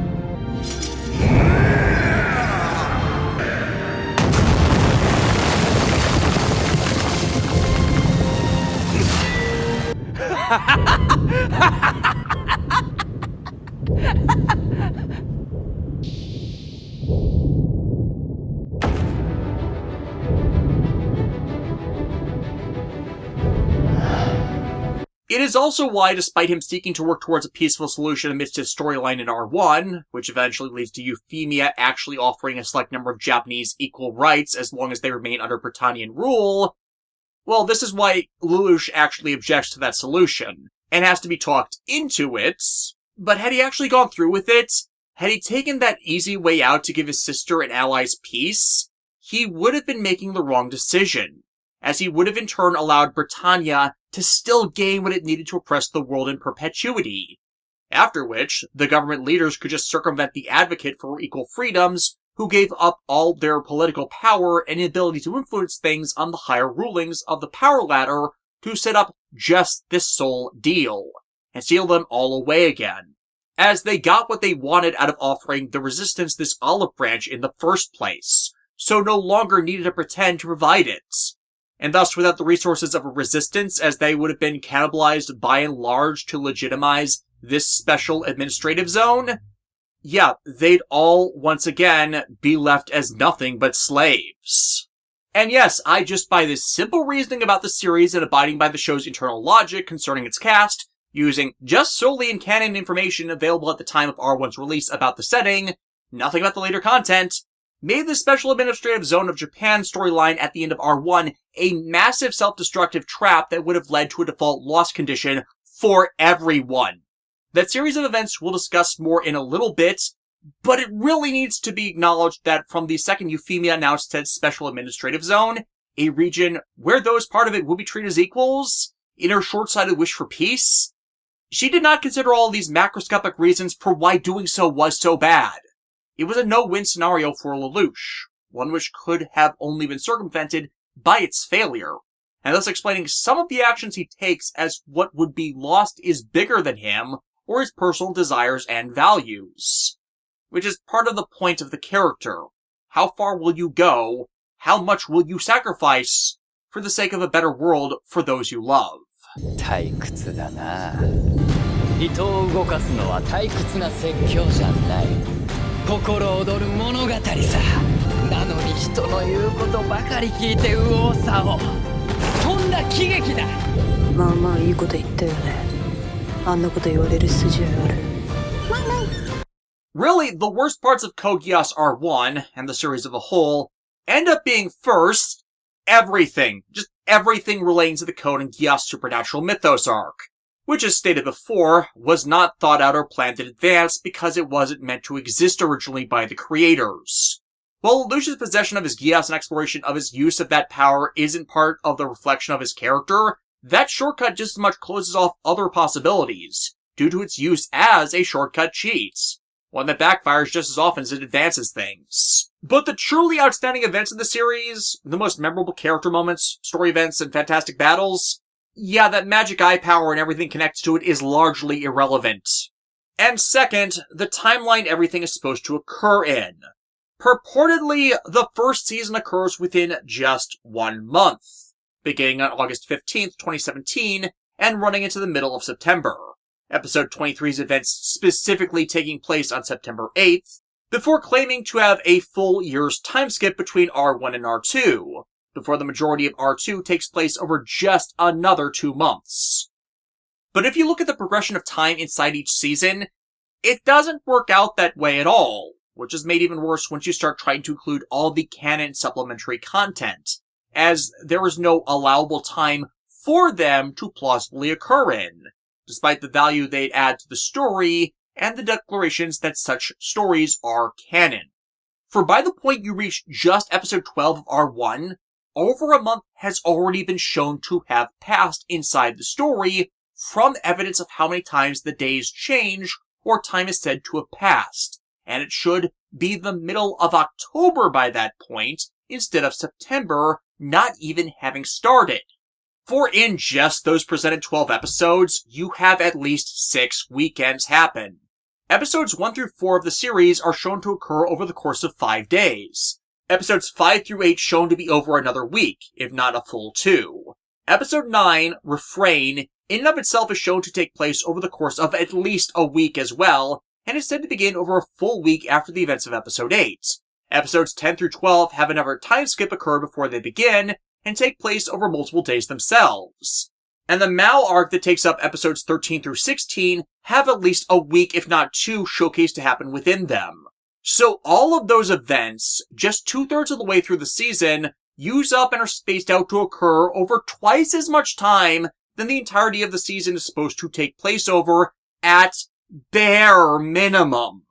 The back third of the season likewise features more substantial time skips than that, with 5 spaced out episodes that are shown in their events to occur over multiple days themselves, before a significant time skip is required for setting construction required to set up the events showcased in episode 22, with the last episodes of the season tied into 2 larger arcs with a time skip of at least a few days between them, meaning Code Geass R1 cannot occur in less than, at minimum, 4 months before you attempt to factor in the side content that even further extends that runtime of the series timeline.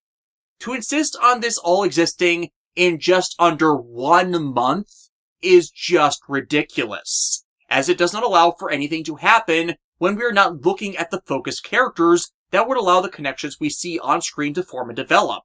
And as a consequence, several events that the series later hinges significant story on are not developed on screen, and need more time off screen for them to have the weight and gravity they are later showcased to possess.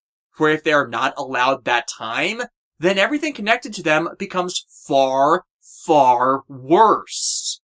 This is especially tied to character relationships and romance arcs within the series. The shorter the time you allow these romances to occur in and develop over, the less they are justified, and worse they are in reflection, as there is no substantive time to grow them that leads to those bonds justifying the later actions the respective members take because of them. If you follow the hard 1-month timeline the show is said to present its events over, then the romance for the former showcased pair of Britannia's Valletta Nu, who at the time was suffering amnesia, and Black Knight member Kamine occurs and is justified by them knowing each other for less than 1 total week beginning to end. Yet that week is enough to validate Ogi later betraying Lelouch for her, and for him to turn the knights against him with his word. Like, no. Just, no. 私とお前みたいな11が一緒になる。私の名はビレッタヌ、ブリタニアの騎士公だ。そうか。ちぐさ、記憶が戻ったのか。And for the latter pairing of Suzaku with Euphemia, it's just 3 weeks from start to finish. That is too little time for any of that, to say nothing of the life-changing decisions others come to in that time.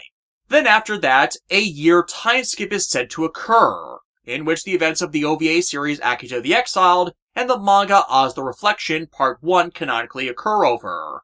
And then it's the spring of 2018 when the events of Code Geass R2 starts.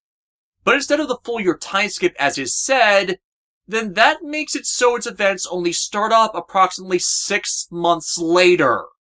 Space is warped and time is bendable.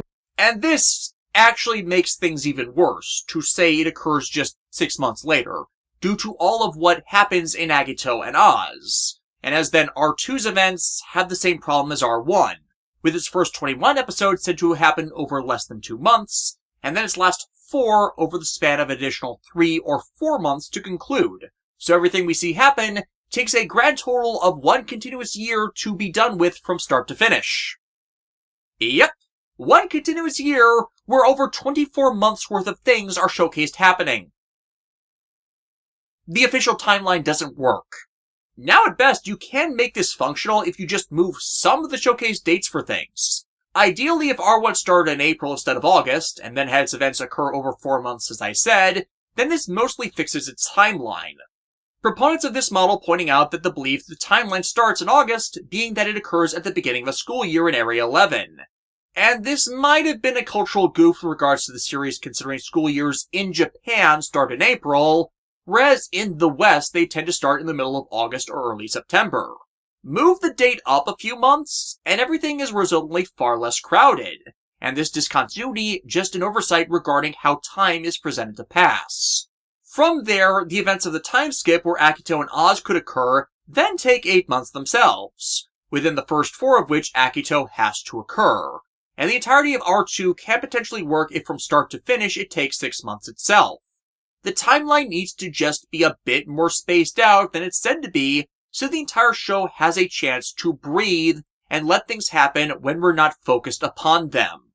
Granted, this is one of those things I haven't exactly had success in where the belief that this is the official chronology originated. Just a general saying that that is what the official timeline is. It's probably from one of the novels that I missed finding a page of, or the series of apocryphal books I could not get my hands on. But if this hyper-compressed just 1 year version is the actual canonical version of everything, and I will be basing several of my following statements upon that assumption, then it is one of the earliest warning signs of the problems the series would later showcase. Because it's nonsense, and the story itself and all its expansions contradict this assertion, as trying to justify its stated timeline just breaks the entire story with the plot holes and failures in logic it consequently creates.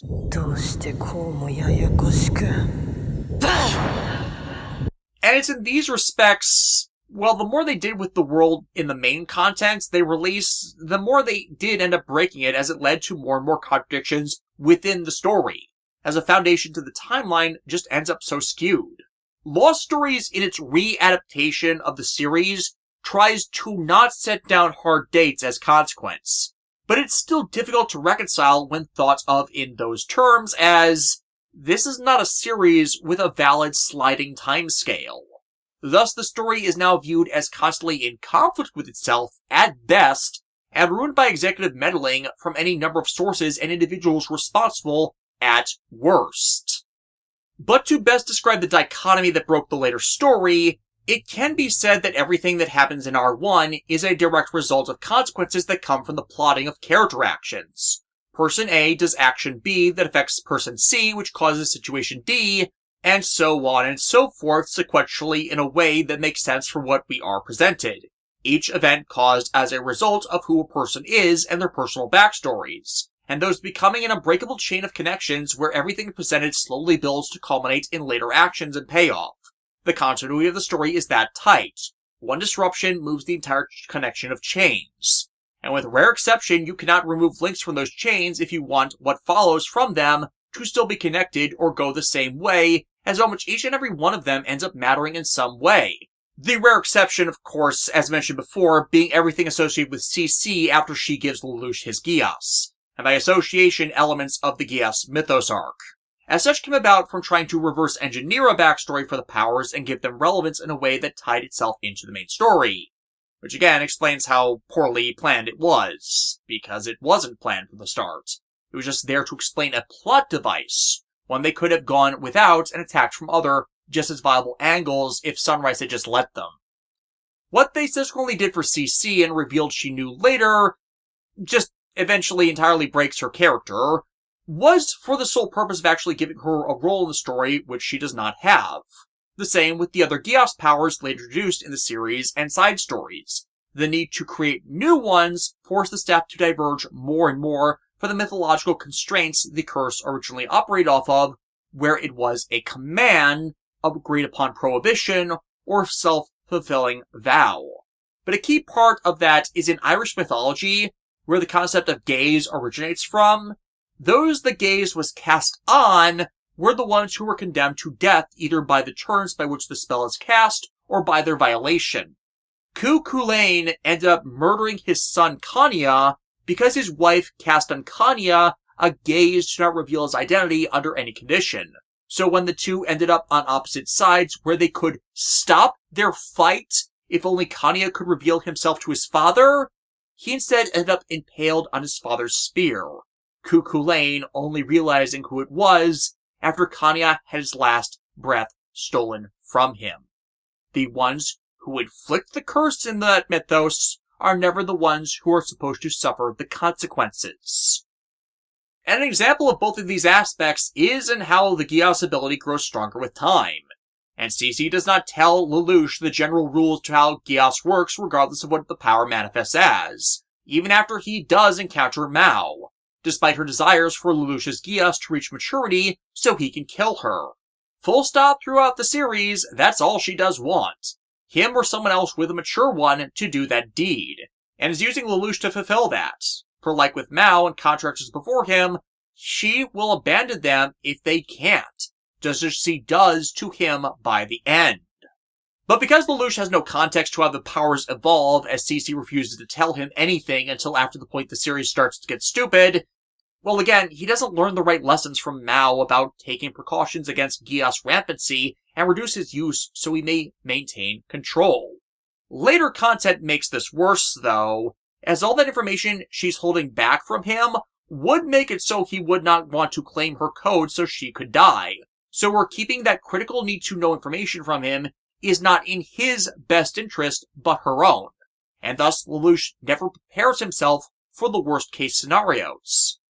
And thus, a Britannian cult of Geass users is allowed to use the aforediscussed thought elevators to engineer his Geass to advance faster than normal, accelerating the timetable for when his power grows beyond his ability to control, before triggering it to become permanently active without his awareness of it being so, and consequently, in the worst circumstances possible. 俺にとって最悪の敵だったよ。君の勝ちだ。脅されたからって私がルルーシュを撃つと思ったの？ああ、違うんだよ。もう変な冗談ばっかり。本当だよ。例えば日本人を殺せって言ったら君の意思とは関係なく。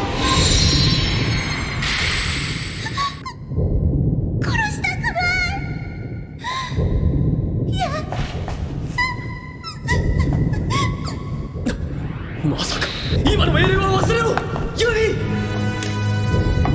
待ってくれユリ日本人を名乗る皆さんお願いがあります死んでいただけないでしょうかイレブンを殺せイレブンを殲滅せよ一人も逃がすなやめろユリ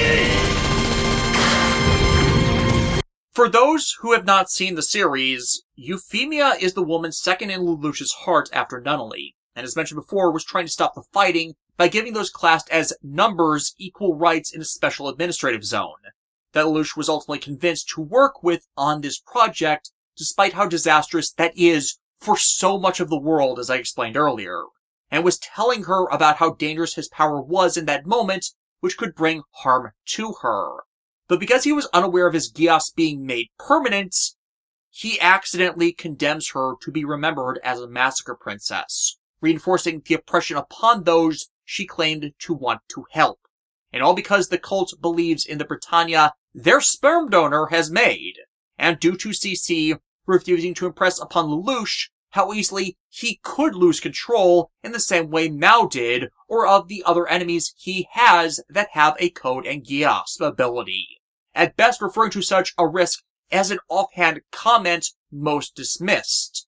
Thus, Lelouch never kept in his mind the possibility his Geass could go rampant or it could be used against him at the worst possible time, or create countermeasures against such, leaving him no other choice but one, to free his sister from the curse he laid on her. 罪を償えと背負い込めというのか俺がああできればそうしたかった君と共にど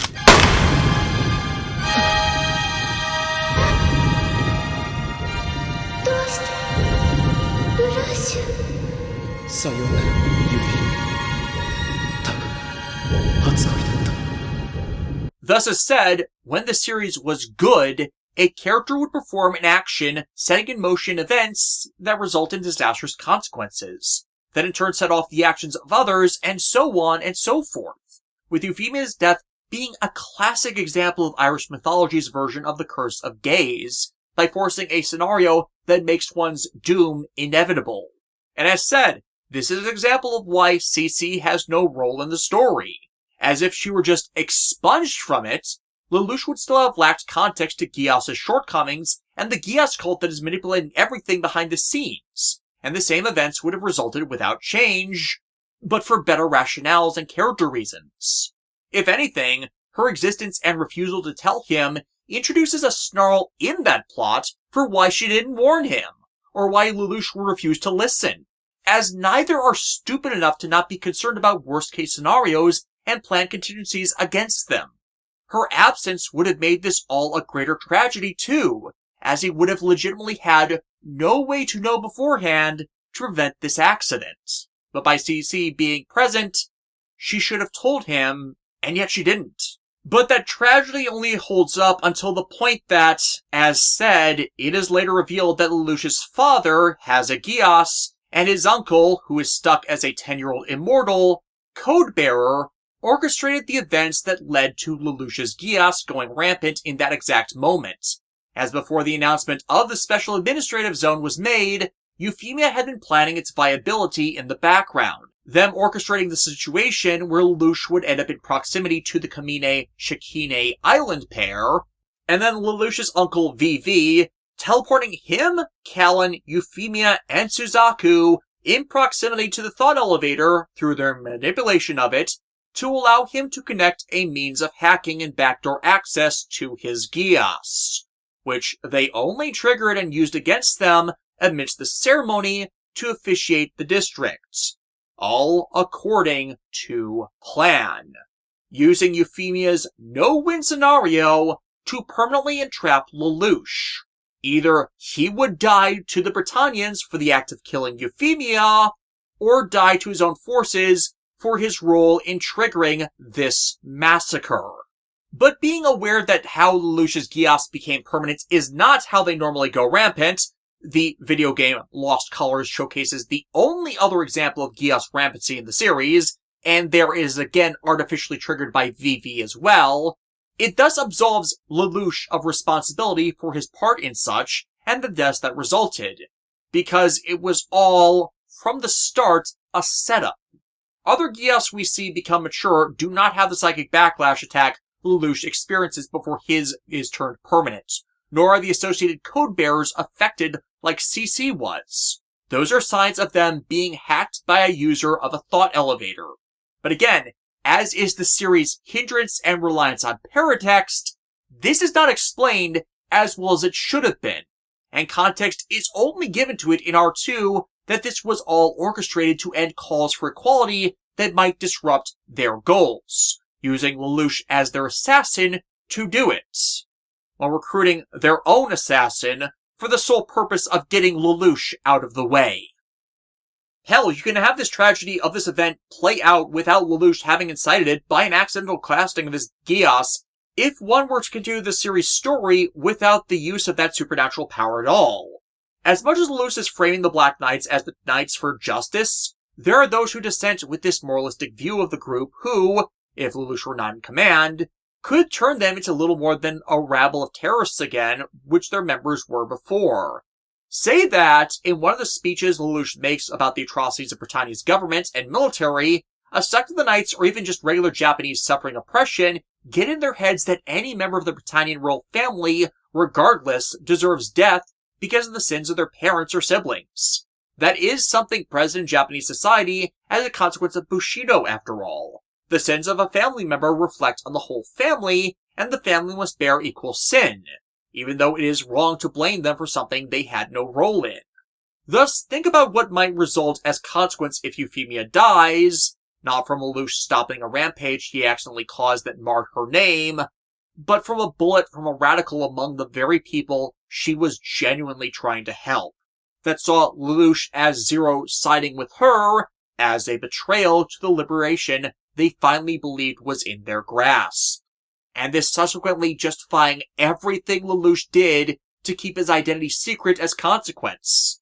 The Japanese, by and large, were unaccepting of help from Britannians that were sympathetic towards them, as it would be a showcase of them giving in to the occupation and validating it. And in story, those who became honorary Britannians do just that, and are disowned by their families for giving into the scraps the numbers were offered. This exact thing has been discussed in multiple other series regarding the ramifications of national occupation of other countries, most prominently in the long arc narrative of Star Trek Deep Space Nine, whose primary setting involved a planet and people who had previously been ravaged for decades by a malicious occupation, which bears the same tonal nature as Britannia, and a source by which to compare and contrast the series' executions regarding such. When the Cardassians needed a new group of Bajorans to work in the mines, who approved those work orders? The Bajoran government. Whose signature was on those authorization forms? Mine. Did you ever once refuse to sign them? No. And that's why you can never be allowed to set foot on Bajor again, because if you do, it would dishonor the memory of every person you sentenced to death. And as a consequence, this would in turn leave Lelouch no option but the violent Black Rebellion as recourse to not lose everything he worked towards, and hating himself for letting those that caused such senseless death walk free. Callum would have been left conflicted, as the entire series of events is entirely against her preconceptions about the two sides that would shake to the core her entire worldview, and the consequences of the choice she herself has made. And Suzaku become the stringent hardliner we see of him later, as the senseless act justifies for him his actions. This also works, as said, if a Britannian believed that giving the rights back to the Japanese and other nations' populations were in some way taking their right to persecute away, and turned on the nobles doing so, as has happened in real life every time a persecuted people in any way gets some form of representation or right to exist they should have had back or should have held before. So a Britannian sniper killing Euphemia, either on their own or representing the in-power parties, would also upset both Suzaku and Cornelia's worldviews, leading to them potentially doubling down on the rabid states that then drive the massacre and the events that follow it, as that infiltrating assassin undermining everything is the exact role Lelouch himself is used for by his bastard of a sperm donor, and long-term, his use as that is what consequently destroys the best possible way to achieve everything he's working towards with the fewest casualties. 足は胸の奥にある疑念や不安をくすぐっただけ。君の敵を倒して。また他の国の連中が攻めてくるかもしれねえ。俺らで総長の敵一人しかねえだろ。やばいと怖いわ。殺せに変わる。地球中で暴動が起こり始めてる。怪我人は国問わず受け入れますことよ。あなたの敵を倒して。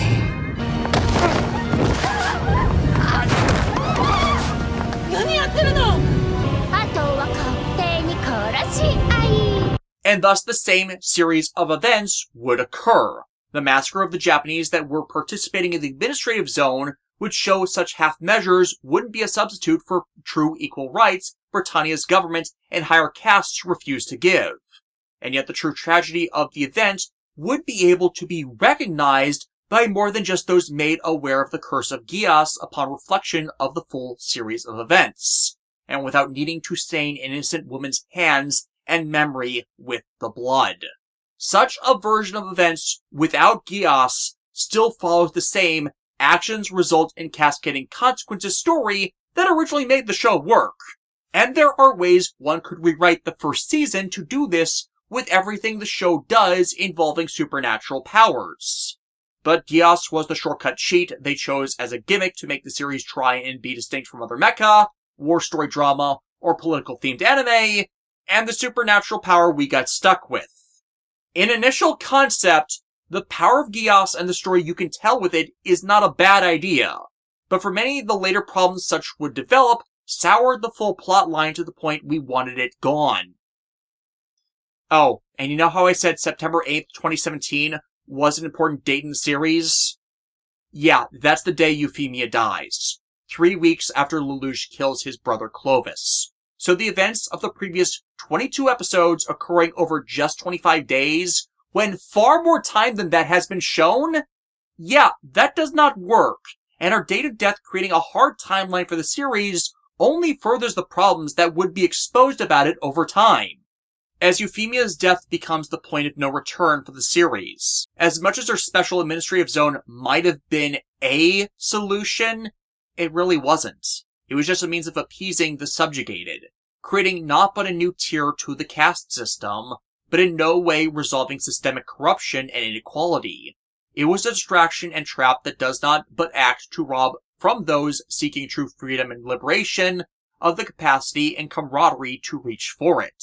As she reveals amidst her talk with Lelouch before she is brainwashed, she didn't even really do it for the subjugated altruistically either, but to rob Lelouch of his power. To give him a place where he could live again without having to look over his shoulder, relieve him of his burdens, but without any understanding of what those burdens were, or that the people who killed his mother and crippled Nunnally were still seeking their deaths as well, with their perpetrator once more orchestrating her own death and the defamation of her name in facilitation of that very act, with her father himself on board it due to her purported values and kindness contradicting his own will. Emperor Charles knew what killing Euphemia would do.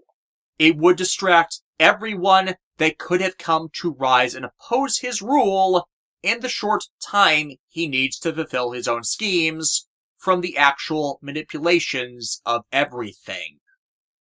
And so he signed off on killing another daughter, for in the Apocrypha, this is not the first child he had a hand in setting to their deaths. And thanks to Suzaku being none the wiser to his role in engineering these events, of course, who does he think to now sell out, and thus serve? 裏切り者は誰かの裏切りに怯える定め。いずれお前は自らの民。 The revolution has failed. A tyrant remains sitting on the throne. これは人類の絶望の歴史だ。